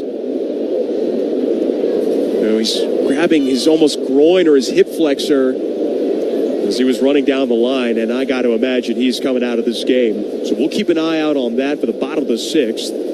Here is Connor Joe, first pitch, swinging cue shot, back to Pfaadt. He thought about going home, but wisely just tosses to first. Cruz scores, and it's now 6-5 on the RBI ground out. A good read by Cruz, and with that speed, it would be a tough for Pfaadt. Momentum going to first to plant, turn, and still make a good throw and get an out. So instead, surrenders the run just to get the second out, and now he can go after Palacios with the bases empty. 2 down, nobody on base. The D-backs still lead 6-5. And here is Josh Palacios, 1 for 2. Here's the pitch. And that is going to be low. 1 ball and no strikes. The count. I mean, Coley, in the last inning and 2/3, Pfaadt has now given up 5 hits. 2 of them have gone for extra bases. He's given up 4 runs, as there's a swing and miss. But he's still only at 7-3 pitches. And a good chance that if he can retire Palacios, he'll be going out for the 7th. One of those rare outings. You don't often see somebody give up 5+ runs and still get it through the 7th. But right now, that's going to be the case. A 1-1 from Pfaadt. That's low and in. And the count now 2 balls and a strike. At Dignity Health, our team of orthopedic experts can help keep you in motion. Don't let joint pain put your life on pause. Visit dignityhealth.org/AZOrtho to learn more. Now there's a swing and a hard hit line drive towards the right field corner. Fortunately for Pfaadt, it lands foul. And we've mentioned before, Pfaadt often will have that one random inning that pops up. He could be cruising and then out of nowhere. That certainly was the case in the 5th, where the bottom of the order, 5, 6, and 7, 3 hits in a row. And then all of a sudden, before you know it, the game's back tied. The wind and the 2-2 pitch. Swing and a liner past the dive of Suarez. It goes into left field, a base hit. It looked like Suarez diving to his left might have dove over the ball. But it's another knock, and that will bring up the third baseman, Brian Hayes. I think you're right. He might have handcuffed himself. It was a hot shot, and I thought maybe he was going to get the glove on it, but tough to handle a ball hit that hard, as that one was 105 off the bat. Now Palacios, not much of a base stealer. We'll see if he changes that theory at some point in the AB. Here's the pitch, and Hayes will take a sweeper off the plate. 1 ball, no strikes the count. The Diamondback bullpen now starting to take some of those sweatshirts off and start getting the arms loose. Tying run is at first base. Here comes the 1-0 pitch. Swinging a chopper towards second base. Pardon me, shortstop. It's the throw from Perdomo that goes to second for the force out, and the inning comes to an end. But the Pirates, they do score a run on 2 hits and strand 1. Not completing high school is more of a social thing than it was an academic thing. Even though all these years have passed, I still had that longing to have my diploma. At age 30, Carissa finished her high school diploma. If you're even considering getting your high school diploma, you can do it. No one gets a diploma alone. If you're thinking of finishing your high school diploma, you have help. Find free adult education classes near you at finishyourdiploma.org. That's finishyourdiploma.org. Brought to you by the Dollar General Literacy Foundation and the Ad Council. Not completing high school is more of a social thing than it was an academic thing. Even though all these years have passed, I still had that longing to have my diploma. At age 30, Carissa finished her high school diploma. If you're even considering getting your high school diploma, you can do it. No one gets a diploma alone. If you're thinking of finishing your high school diploma, you have help. Find free adult education classes near you at finishyourdiploma.org. That's finishyourdiploma.org. Brought to you by the Dollar General Literacy Foundation and the Ad Council.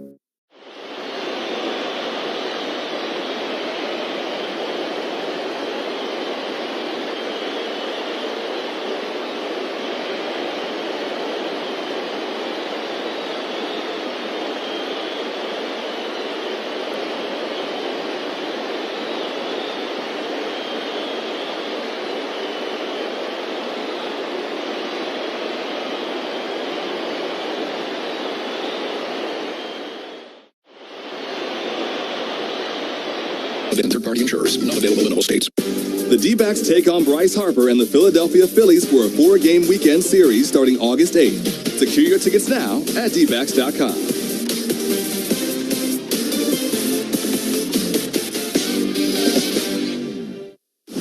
The Arizona Diamondbacks play here. Arizona Sports 98.7 and the Arizona Sports app. We welcome you back to Chase Field. It is the bottom of the 6th inning. And the Diamondbacks right now leading the Pirates 6-5. The Pirates did have to make a defensive substitution as Jared Triolo is now in at second base with Nick Gonzales injuring and something in his lower body running down to first base. So Triolo in at second, Gurriel at the plate, and the first pitch from Quinn Priester missing inside for ball one. Here's the 0-1 now, and Gurriel takes off the plate. 1 ball and 1 strike the count. Well, I appreciate everyone tuning in here on the Diamondbacks radio network, because I know it was a little bit of an unusual broadcast. There's a swing, line drive, base hit into left field by Gurriel.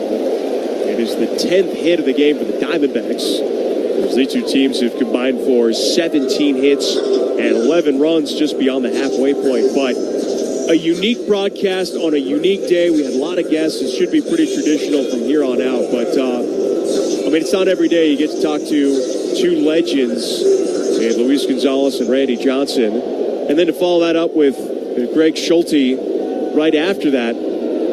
Just a fun day of guests and a fun day at the ballpark. Swinging a foul by Walker on the first one as the count is 0-1. I mean, someday all four, I mean, there's already two, but the other two, and your dad and then Greg Schulte, might have their own day in the Hall of Fame here. Well, certainly a puncher's chance, you'd think. 1 on, nobody out. And the 0-1 to Walker is too high from Priester. 1 ball, 1 strike.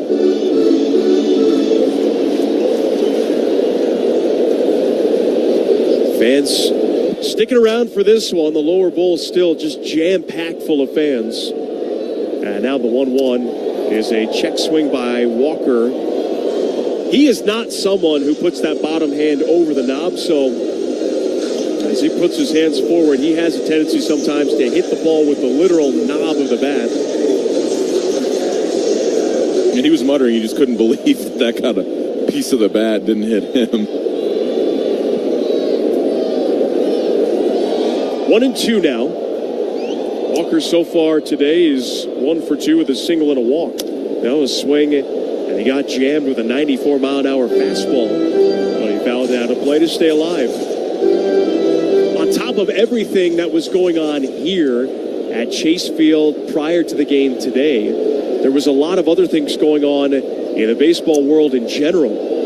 More trades, the biggest one, as the 1-2 popped up to first. Foul territory, but not going to be playable for Connor Joe.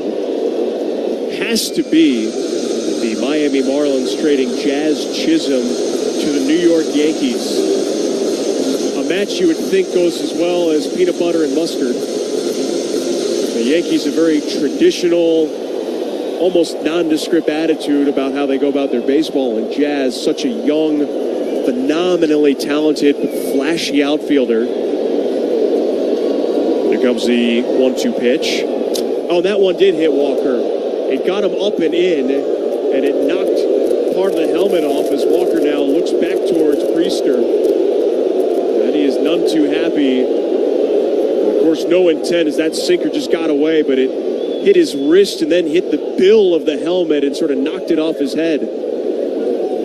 Yeah, good thing on both hit by pitches by Priester, sinkers that ran in, but both of them got the protective guards of Suarez and Walker respectively. But yeah, I don't think Walker liked that one. And Priester's still out there, no action in the bullpen. He hasn't pitched in 8 days, so he should be fresh, but maybe a little bit rusty. And now here comes, once again, Oscar Marin, the pitching coach, as you talk things over.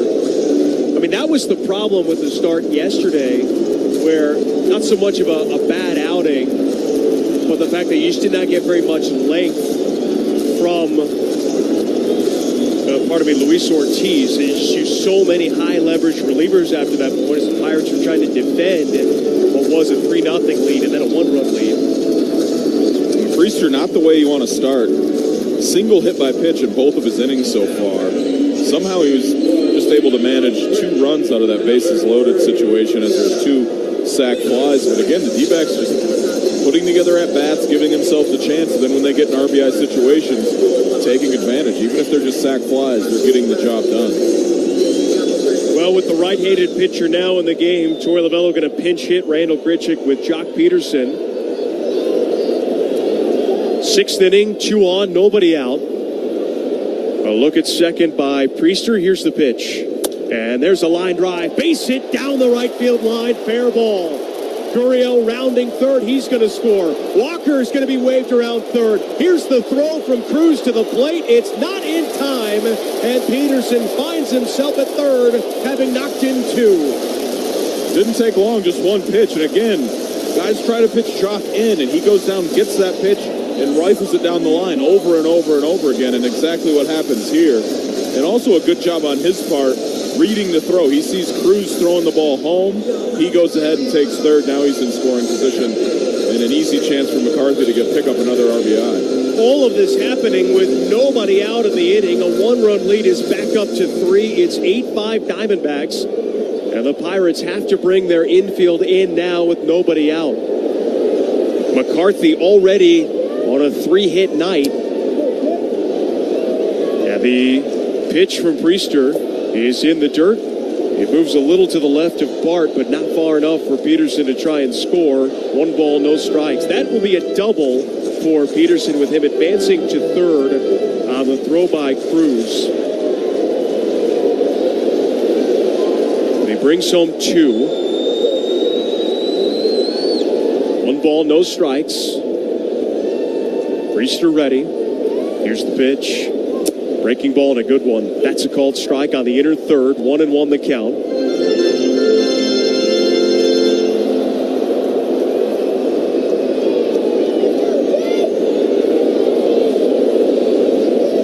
Now the pitch. Swing. And another ball flirting with the right field line, but that goes foul. 1 ball, 2 strikes. I just got word from the great Leo Gilmar. They did rule that in triple. Feeling awfully generous tonight. No complaints here. 1-2. Line drive, base hit, right field. Peterson scores, and on the 4th hit of the night for McCarthy, it's 9-5 Diamondbacks. What a night for McCarthy. Just continues to hit. And we've talked a lot about Brandon Pfaadt, the starting pitcher, and his development, how he's learned. And McCarthy certainly has transformed his season this year and turned himself into a big piece for the Diamondbacks. Mike Hazen was on to talk about the trade of A.J. Puck. This was a Zoom interview with reporters a couple days ago. And just talking about additional moves to be made. As the 1-0 first pitch missed inside to make it 1-0. He was answering a question about adding a bat, and he basically said to the tune of, not really, because I like the pieces that we had. And then he went on to describe the depth and the versatility of this Diamondback offense. Suarez pulls the 1-0 foul. The emergence of Gino, the way he's swung a bat, the way Ketel has been so good all year long. And then he specifically talked about McCarthy and the mix that he brings to the table. The speed, the defensive switches, late in game if need be. And though he didn't say it directly, as there's a line drive caught by Hayes, and McCarthy quickly scampers back to first out here in the inning. It just seemed like you could tell maybe they had already fielded calls about McCarthy. It wouldn't surprise me at all. But the Diamondbacks are not interested at all at moving Jake. Certainly not at the deadline, and maybe not at all. We'll see with the impact he continues to provide for this group. And he can play all 3 outfield positions. The D-backs seem to love collecting left-handed outfielders. First one to Carroll, low and in, delayed steal, and McCarthy into second base without a throw. Just caught everyone sleeping, and for McCarthy, I mean, he just makes it look easy sometimes with that effortless speed. They got a good jump. Secondary definitely caught him sleeping, and Joey Bart didn't know he was running until it was too late. Now Carroll swings, pops it up. Out into shallow left. Going out is O'Neal Cruz, and he will make the catch as Carroll is out number 1. Or excuse me, out number 2. Smart move by Joshua Palacios out there. O'Neal Cruz is coming at you. You're going to slide and get down too and just get out of the way. That would be you ending up on the wrong end of a collision. 2 down, runner at second for Geraldo Perdomo. Had a sac fly his last time up. He is 1 for 2. 9-5 Diamondbacks, bottom of the 6th inning. And the first pitch, that's a good one from Priester. In there for a strike, the count 0-1. The Pirates still with nobody up in their bullpen. Could be a long night for the right-hander. He's already up to 43 pitches. The 0-1 is outside. No, it's a strike call. And the count on Perdomo, 0-2. It's an old-fashioned C.B. Buckner strike there. The catcher didn't catch it, and it wasn't in the strike zone. But she's that in adds there. up to a strike. 2 outs. The 0-2 pitch is high outside. 1-2 the count. Well, just going back to it briefly because we had so much action. I mean, your thoughts hearing Jazz Chisholm going to the Yankees? Certainly a drastic move, you would think, by New York to bolster their offense, as that's in the dirt to make it 2-2. And you mentioned an interesting way, and maybe there's one fan that likes peanut butter and mustard sandwiches, thinks this is a wonderful fit, but yeah, you think of a flashy guy, Miami's the perfect spot for him. He kind of has his own unique brand and has kind of fostered that. And yeah, go to New York where everything is a lot more buttoned up and you're going to be a little more old school, so we'll be interested to see how he fits into that lineup. 2-2, swinging a foul by Perdomo. And it's also a place where just the things that you do and the things that you say with that media out there, they are magnified. And look, frankly, that's kind of the job of the media. Things that aren't a big deal, let's just publicize them over and over again and make it seem like it's the biggest thing. 2-2, swing and a miss. And Perdomo strikes out. The inning is over. But a great rally for the Diamondbacks. They score 3 runs, and they do it on 3 hits. We now go to the 7th. Diamondbacks 9. Not completing high school is more of a social thing than it was an academic thing. Even though all these years have passed, I still had that longing to have my diploma. At age 30, Carissa finished her high school diploma. If you're even considering getting your high school diploma, you can do it. No one gets a diploma alone. If you're thinking of finishing your high school diploma, you have help. Find free adult education classes near you at finishyourdiploma.org. That's finishyourdiploma.org. Brought to you by the Dollar General Literacy Foundation and the Ad Council. Not completing high school is more of a social thing than it was an academic thing. Even though all these years have passed, I still had that longing to have my diploma. At age 30, Carissa finished her high school diploma. If you're even considering getting your high school diploma, you can do it. No one gets a diploma alone. If you're thinking of finishing your high school diploma, you have help. Find free adult education classes near you at finishyourdiploma.org. That's finishyourdiploma.org. Brought to you by the Dollar General Literacy Foundation and the Ad Council.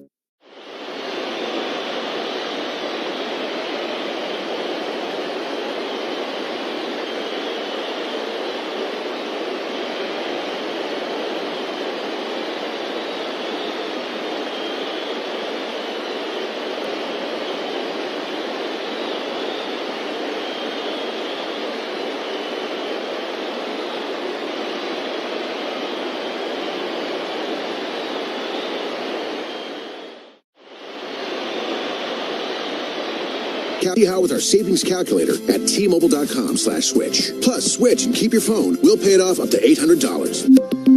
Via virtual prepaid card in 15 days. Qualifying unlocked device credit service and timely redemption required. Card has no cash access and expires in 6 months. See T-Mobile.com. The Arizona Diamondbacks play here. Arizona Sports 98.7 and the Arizona Sports app. It is the top of the 7th inning.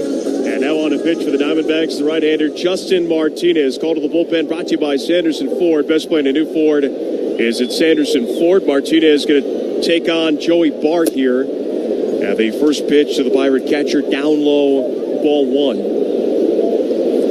That will bring an end of the night to Brandon Pfaadt. But all in all, despite the 5 runs allowed on 7 hits, pretty efficient pitching. As that pitch count, I don't think he got to 90 pitches. Going to look here at his final line shortly. Right now, got to tell you about the numbers on Martinez. There's a swing and a hard hit chopper. Picked up by the shortstop Perdomo. Behind second, he will sling it over to first and throw out Bart to begin the 7th. You mentioned Bart, not one with tremendous speed, and on display right there fully is Perdomo had plenty of time to make that play. 1 down, Martinez this year. He's got a 1.64 ERA in 36 appearances coming into this one tonight. He now works to Ji-Hwan Bae. Bae saw 102 and immediately backpedaled out of the box. 1 ball, no strikes. Looked like the pitch hit the top corner. Martinez throws. Swing and a ball fouled out of play. 1 ball and 1 strike the count.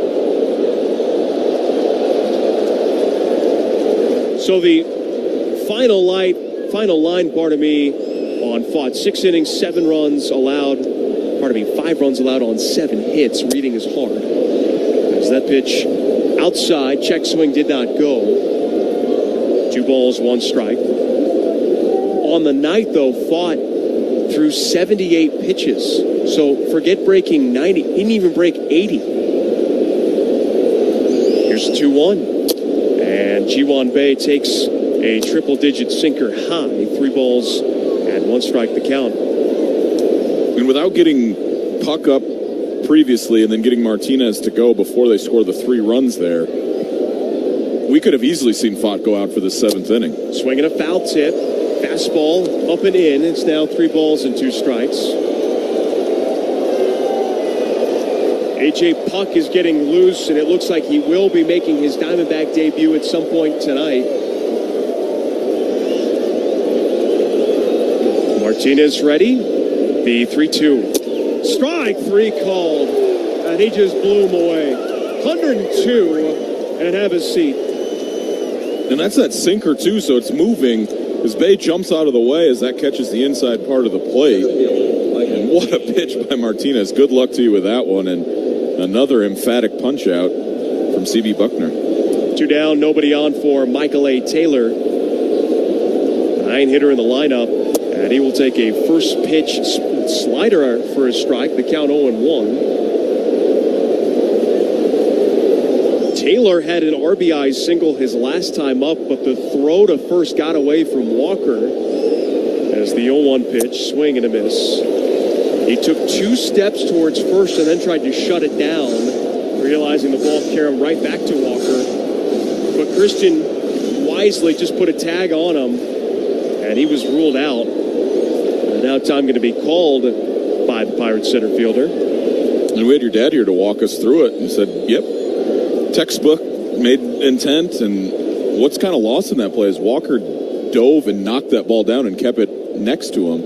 If that ball goes to the backstop, he doesn't have a chance to tag him out. 0-2 swung on and fouled back. So you get a little bit of a sneak peek of what watching playoffs is like. Usually it's great plays. I'm getting in instructionals like I'm in umpire school. Yeah, different lens to watch the game, I'm sure, when you're coming at it from an umpire standpoint. 2 outs, nobody on. The 0-2. And to the backstop it goes. Even C.B. Buckner did not get out of the slot. Sometimes that ball slips out and you're trying to throw a high fastball at 101, and I think the fans just got a little treat into how hard and probably how far Justin Martinez could throw a baseball. 2 outs. And the 1-2 pitch to Taylor. Check swing. On appeal, he went around. And the inning comes to an end. Martinez makes quick work of the Pirates in the 7th. And we go to the bottom of the 7th inning. Stretch time in the desert. Diamondbacks lead it 9-5 on the Morgan & Morgan D-Backs radio. Not completing high school is more of a social thing than it was an academic thing. Even though all these years have passed, I still had that longing to have my diploma. At age 30, Carissa finished her high school diploma. If you're even considering getting your high school diploma, you can do it. No one gets a diploma alone. If you're thinking of finishing your high school diploma, you have help. Find free adult education classes near you at finishyourdiploma.org. That's finishyourdiploma.org. Brought to you by the Dollar General Literacy Foundation and the Ad Council. Not completing high school is more of a social thing than it was an academic thing. Even though all these years have passed, I still had that longing to have my diploma. At age 30, Carissa finished her high school diploma. If you're even considering getting your high school diploma, you can do it. No one gets a diploma alone. If you're thinking of finishing your high school diploma, you have help. Find free adult education classes near you at finishyourdiploma.org. That's finishyourdiploma.org. Brought to you by the Dollar General Literacy Foundation and the Ad Council.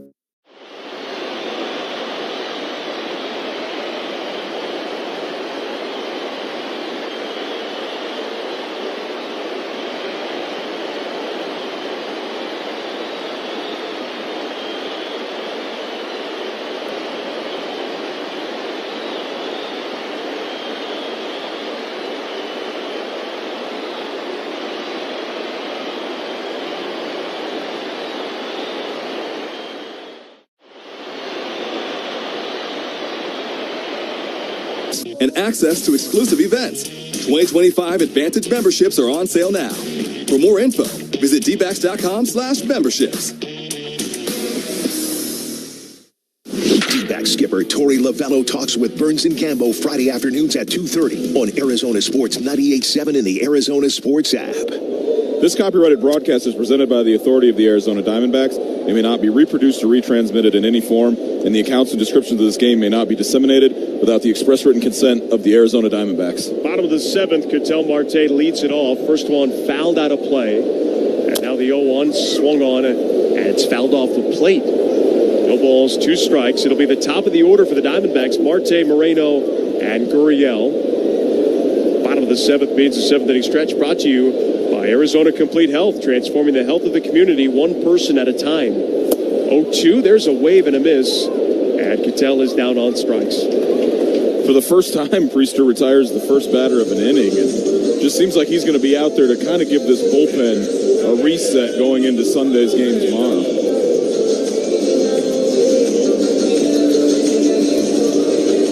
So with one out, nobody aboard.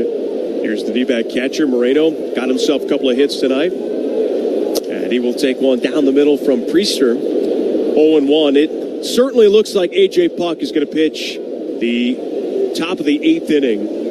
Pirates do have O'Neal Cruz coming up, and Cruz has struggled against lefties this year as Moreno reaches one and slaps it foul out of play. No balls, 2 strikes. And it will be an exciting debut, and it'll be the first chance for these fans to see what kind of stuff Puck brings to the table. Here comes the 0-2 now. And Moreno swings, sends it out towards right center field. Playable, though, for Taylor. And he makes the catch. 2 up and 2 down in the bottom of the 7th. And it makes sense for Priester, even though he hasn't pitched particularly well. Has 6 starts on the year, so he's kind of one of those failed starters transitioning into the bullpen to maybe provide length, be a long reliever. Diamondbacks lead at 9-5. In the one sense, it would be a heroic relief appearance to kind of go the rest of the distance and reset everybody in that Pirate bullpen for tomorrow. As now Gurriel hits one up the middle, but there's the second baseman, Triolo, who picks it up with a backhand, throws to first in time, and the D-backs done in order in the bottom of the 7th. We go into the 8th inning, and it looks like when we come back, A.J. Puck will be on the mound.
Over 80 specialty details like detective and canine handler. What else? Dignitary protection, 911 operator. They have aviation and dive team jobs? What? Rise to serve. Find more today at joinphxpd.com. Protect and serve with the elite. The Arizona Diamondbacks play here. Arizona Sports 98.7 and the Arizona Sports app. Call to the bullpen brought to you by Sanderson Ford. Best play in a new Ford is at Sanderson Ford, the new pitcher for the Diamondbacks. Recently acquired via trade lefty A.J. Puk. He stands at 6'7". He's 250 pounds. A 29-year-old native of Minneapolis and a former first-round pick, 6th overall selection by the Oakland A's in 2016 out of the University of Florida. He will work to Andrew McCutchen. First pitch swung on and fouled out of play as the count is 0-1. Puk, big, beefy left-hander who's in his 5th season in the majors. 4-8 with a 4.30 ERA. As now he's 0-1. Swung on and pulled on the ground foul. The numbers look a little pedestrian. A whip at 1.3. 45 strikeouts, 23 walks, but if you haven't heard, the Marlins tried to use Puk as a starter to begin the year, and that did not go well at all. 0-2, swung on and fouled out of play. As a starting pitcher, he made 4 starts. He went 0-4 with an ERA over 9, and in those 4 starts, pitched 13 innings and allowed 17 walks. Since going back to the bullpen, however, now the 0-2 pitch. Going to be inside at 97 miles per hour, 1-2 the count. He's made 28 relief appearances, has a 2.08 ERA, and he's got a whip at 0.76. The dude has been nasty. Now the 1-2. Yes, he did. McCutchen down on strikes. Slider low and in. An excuse me swing from McCutchen, and if you're looking for trade value, his last 8 appearances with the Marlins in July, 9 innings, 1 hit. It's pretty good. And now here is Oneil Cruz. Cruz homer and a triple today.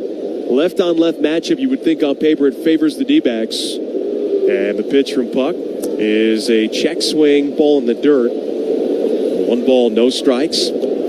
Casino, Arizona, a talking stick resort, the Valley's richest and best rewards. Voted as best casino in AC Central's Best of the Desert. The 1-0 to Cruz is a little bit low and outside. 2 balls and no strikes the count. Realistically, I don't know how many better left-handed relief options there were at the trade deadline. Left-handed pitchers, Tarek Skubal might be the #1 guy on the list. As there's a swing on the 2-0 by Cruz. He misses. Now 2-1, but the biggest need the Diamondbacks had, hard-throwing lefty in the bullpen.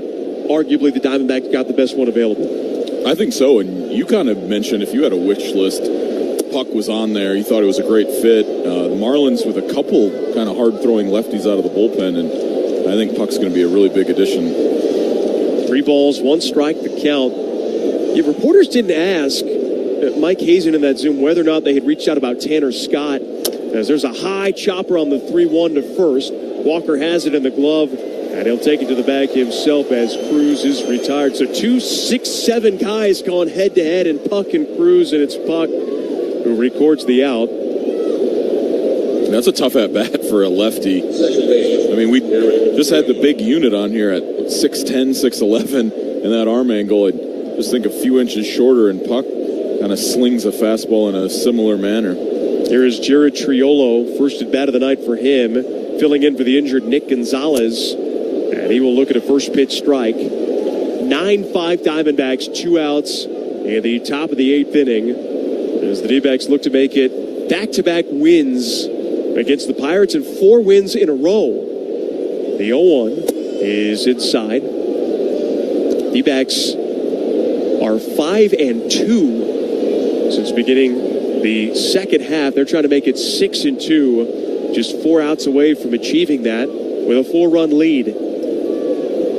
1-1 pitch. Swing and a miss by Triolo. It's now a ball and 2 strikes. I mean, that's good velocity. He's got everything you want. A couple wipeout pitches. There's a sweeper and a slider, but pair that with 95-96 from the left side. He's a formidable matchup. The 1-2 just missed inside. It's a good take by Triolo. It's a good call by Puckner, even though Puck doesn't maybe agree, but then again, which pitcher does? Borderline pitch, they should all go your way. The strike zone's 3 feet wide to pitchers. 2-2. Check swing. Did he go? No. On appeal down to first, says Adam Beck. He nailed Perdomo to end the sixth. And after you had mentioned, I was watching the game last night, Dan Iasonia, I thought this was the all Bangham crew. Well, don't worry. Danny will be over at first tomorrow. 3-2. Slider, inside ball 4. 2 out walk. And Triolo reaches to bring up Connor Joe. A pretty good at bat there. Took some tough pitches. And I don't know if he was fooled on those or truly has a good eye, but nonetheless, he's over at first. City of Hope Cancer Center is making major breakthroughs in treating cancer. Pioneering technologies with life-saving speed now. The experts are closer to home, turning hope into reality. Learn more at cityofhope.org. Now the first pitch slider from Puck missing low and into Joe. 1 ball and no strikes the count. Puck, we mentioned it, 6'7". The 1-0 is swung on and foul tipped. He's got a long, bushy, ginger beard. The sense we got just kind of talking to him briefly prior to the game today, a man of few words, but he just lets his stuff do the talking. 1-1 now. That is going to be down low. 2 balls and a strike.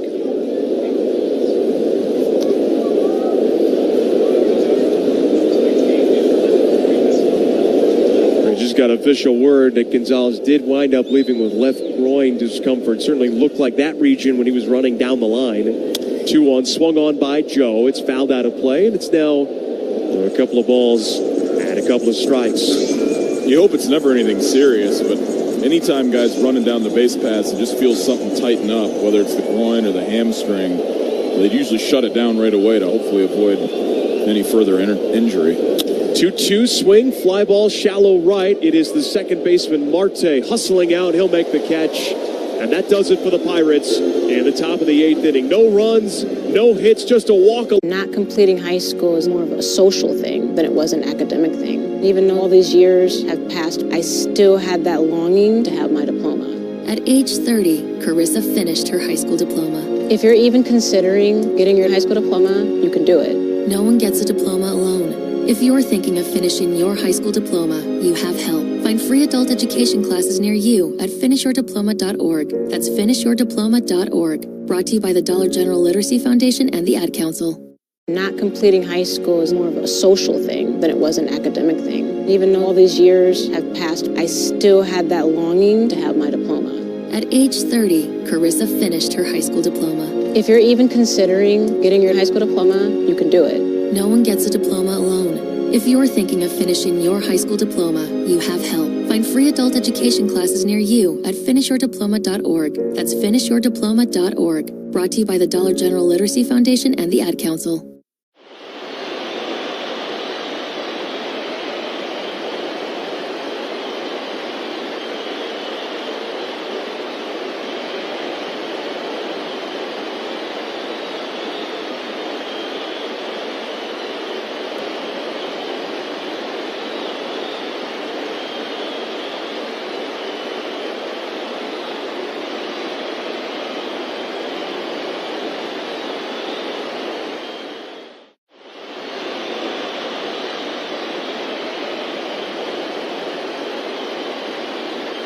One piece of the 2023 NL Pennant. On August 10th, the first 30,000 fans will receive a National League Championship replica ring. Secure your tickets now at Dbacks.com.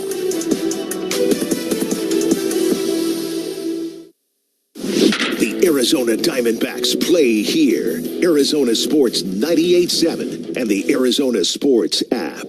Bottom of the 8th inning, the D-backs lead the Pirates 9-5. Hopefully the last round of swings tonight for this Diamondback offense. It'll be Walker Peterson, and then McCarthy. And the pitch from Quinn Priester swung on and belted deep to field. That ball is caught right at the base of the wall by Palacios. One down to begin the inning. Unfortunately for Walker, one of those top spin line drives, and you could just see it bending down, and Palacios got back there just in time to catch it before it hit off the wall. Suit up this season at MLBshop.com. Check out the largest selection of official jerseys, caps, t-shirts, collectibles, and more. You're with your Arizona Diamondbacks at MLBshop.com. Well, Peterson with an instant impact off the bench as he pinch hit back in the 6th inning and had himself a 2-run triple. He takes the first pitch from Priester off the plate, and the count is 1-0. Priester now getting close to 60 pitches in relief. As now the 1-0 is swung on, grounded towards second, fielded by Triolo, and the throw in time, 2 up and 2 down. And now here is Jake McCarthy, who Coley is looking for the first ever 5-hit game of his career. He got a couple, kind of easy infield hits. He hit him in the right spot, but then he smashed the last couple on a line. He's fouled off some pitches, battled, and put himself in good counts. I mean, he's done everything right tonight, and what an incredible honor if he could pick up a 5th hit here. First pitch swinging, he fouls it back, and the count is 0-1. And in typical McCarthy fashion, they're all singles. Half of them against lefties, half of them against righties, the 4 hits tonight. Now that pitch is up and away, 1-1 the count. He has a stolen base, he has a run scored. And now the 1-1 from Priester is a check swing. Did he go? Yes, he did. Ben May over at third. I mean, it is just the all-Bangham crew. I assume you can't wait to get to first base tomorrow. He might be the first guy in the building. He's probably wondering why they don't appeal to second.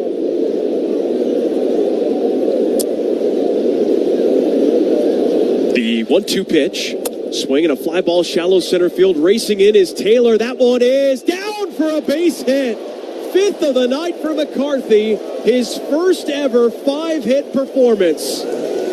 What a night for McCarthy. I mean, maybe get that ball. 5 for 5.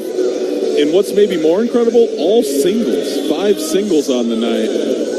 And sometimes it doesn't matter how hard you hit it, it's just where you hit it. And that was the case.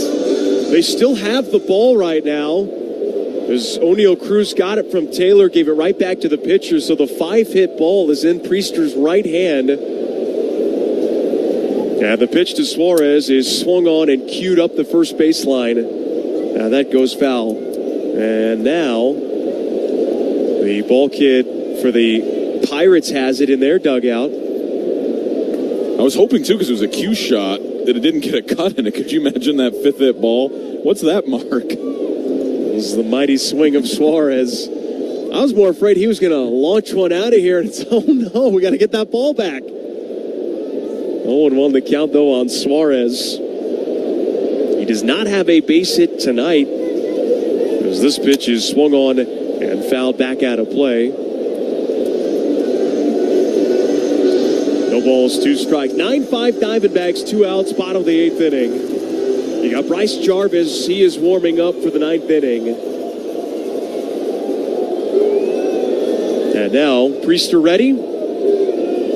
The 0-2 swung on and a high fly to right center field. It is Michael A. Taylor underneath it. He'll make the catch. And the inning comes to a close. Diamondbacks get a 2-out single from Jake McCarthy. Don't score. And we go to the 9th. Not completing high school is more of a social thing than it was an academic thing. Even though all these years have passed, I still had that longing to have my diploma.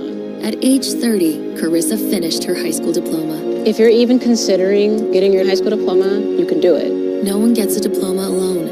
If you're thinking of finishing your high school diploma, you have help. Find free adult education classes near you at finishyourdiploma.org. That's finishyourdiploma.org. Brought to you by the Dollar General Literacy Foundation and the Ad Council. Not completing high school is more of a social thing than it was an academic thing. Even though all these years have passed, I still had that longing to have my diploma. At age 30, Carissa finished her high school diploma. If you're even considering getting your high school diploma, you can do it.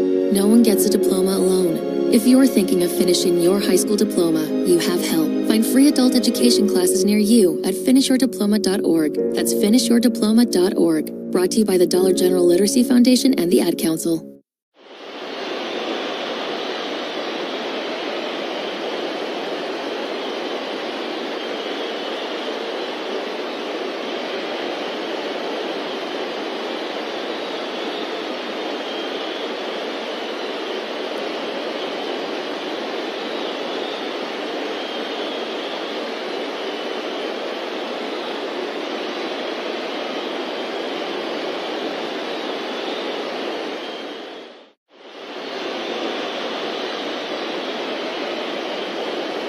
Lavello and Diamondbacks players on the clubhouse call-in. If you miss the live conversations, listen on the Arizona Sports app or wherever you get your podcasts. The home of Arizona Diamondbacks baseball is Arizona Sports, the local sports leader. The Arizona Diamondbacks play here. Arizona Sports 98.7 and the Arizona Sports app. To the ninth inning we go. It's the last chance for the Pirates. Bryce Jarvis now on to pitch for Arizona. This call to the bullpen brought to you by Sanderson Ford. Best plan to new Ford at Sanderson Ford. Jarvis will face the trio of Palacios, Hayes, and Bart. And the first pitch to the left fielder, Josh Palacios, high and outside for ball one. This call to the bullpen brought to you by Sanderson Ford. Best plan to new Ford at Sanderson Ford. Jarvis winds, he deals. And the 1-0, big rip, but fouled out of play. 1 ball and 1 strike to count.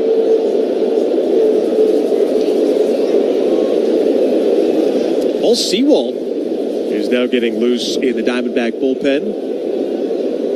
1-1 pitch. And that is down low. 2 balls, 1 strike to count. Torey Lavello, he doesn't like to mess around when it comes to potential rallies in the ninth inning.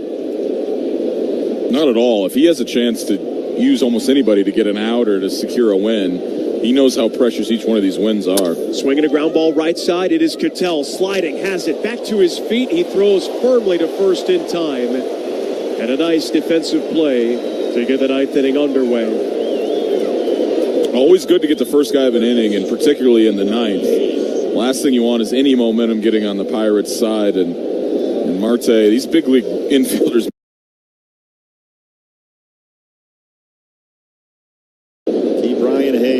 As that is a fastball strike to get Bryan Hayes. The one thing he would like a do-over on is just the number of walks this year. 32 walks, 36 strikeouts. That is not going to get you into that top-tier bullpen when you're walking that many guys. Yeah, and the manager's not going to want to put you in high-leverage spots. He's going to have to find ways to use you if he can't trust that you're going to throw strikes all the time. That's really been the only thing that's plagued him this year. 1-1 pitch, that's off the plate, 2 balls and a strike. Diamondbacks, well, they trailed this game 1-0 after an absolute nuke off the bat of O'Neal Cruz. Since then, they have outscored the Pirates 9-4. And the 2-1 from Jarvis is swung on by Hayes and fouled back, 2 balls, 2 strikes. Corbin Carroll crushed a home run. And that was his first at Chase Field since the second half. That's our launch of the game, inspired by Honeywell. Honeywell, the future is what we make it. And a little bit lost in kind of our car wash of people coming through was Dbacks first rounder Slade Caldwell in the building tonight. Line drive to right field, down in front of Carroll. And they one out single by Bryan Hayes, brings up Joey Bart. Absolutely. So much to get through today. And if we had extra innings, that would maybe be the only way we had enough time to cover all of it. But Slade Caldwell, he was here. He took batting practice, had himself a little locker inside the clubhouse. We learned from Torey Lavello. We had a conversation with him. Look, this is what we're about here. These are the things I want to challenge you on as you begin your professional journey in the minors. Now the pitch to Bart is up and in. 1 ball, no strikes, and looking forward to the day that we get to introduce Slade Caldwell in his major league debut. Definitely, and that's one of the funny things about the MLB draft is you can get excited about these guys, but typically you're not going to see them, especially high schoolers, for a couple seasons. There's a rare college guy that might get there the next year where you see him pretty quickly. But most of the time, it takes a few years of grooming, and certainly they'll get him over to the complex league over at Salt River and start immersing him in minor league baseball. 1-0 from Jarvis. Swing and a miss by Bart. 1 ball, 1 strike, the count. Diamondbacks lead at 9-5 here, 1 out in the top of the 9th inning. Maybe a little double play ball and send them home happy as Jarvis ready. And the 1-1 is too high. No replay reviews in this one, but as always, our reviews are brought to you by Planet Fitness. Get fit for less at $10 a month. The series will wrap up between these two sides tomorrow afternoon. And on the mound for the Diamondbacks, it'll be Gilbert Diaz. 2-1, big cut and a miss. Fastball dotted down the middle. And the count 2-2. I can't imagine seeing a result like that, Coley, why you would not rear back and fire another heater. Learning from a hitter's swing can be so beneficial, especially for a young pitcher. 2-2 fastball swung on, and just getting a piece was Bart. That was one of the first things, I was kind of taught, and that really made a lot of sense. If a guy's late on your fastball, why would you throw him something slower that he could catch up to? Until he proves he can hit that, stick with it. And if you just read swings and kind of learn, the hitter will tell you a lot about either what he's looking for or his timing, and then you can kind of pitch off of that.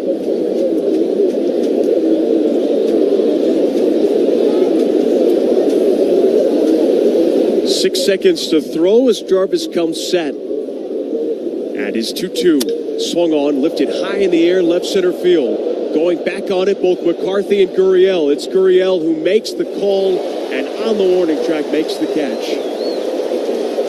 2 down, 9th inning. Last chance for the Pirates and their right fielder in Ji-Hwan Bae. Probably a sigh of relief from Jarvis. Off the bat, that was well hit. Just a little too high from Bart, deep out there to left center field. And now Jarvis can lock this one up and give the D-backs a chance for a sweep tomorrow. Fans on their feet here at Chase Field as the Pirates down by 4 runs. They're on the doorstep of out number 27. Gilbert Diaz tomorrow. It'll be the first start since getting hit around a little bit for the first time in his professional career. I'm curious to see what kind of response he has as Bae swings, lifts a high fly to shallow left. This should do it. Gurriel underneath it makes the catch, and the Diamondbacks win the game. They take the series, and they have a chance to sweep tomorrow afternoon after a dominant victory. Your final score, 9-5.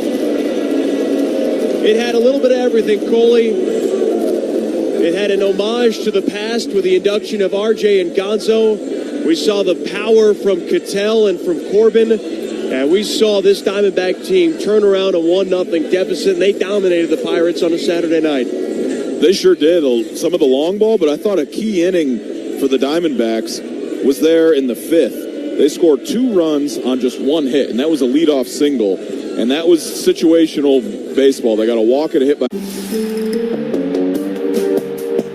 Now it's time for Eyes on the Ball Player. Can you find Aaron Judge in this sea of Yankee fans? That one is drill. A Judgian blast. That is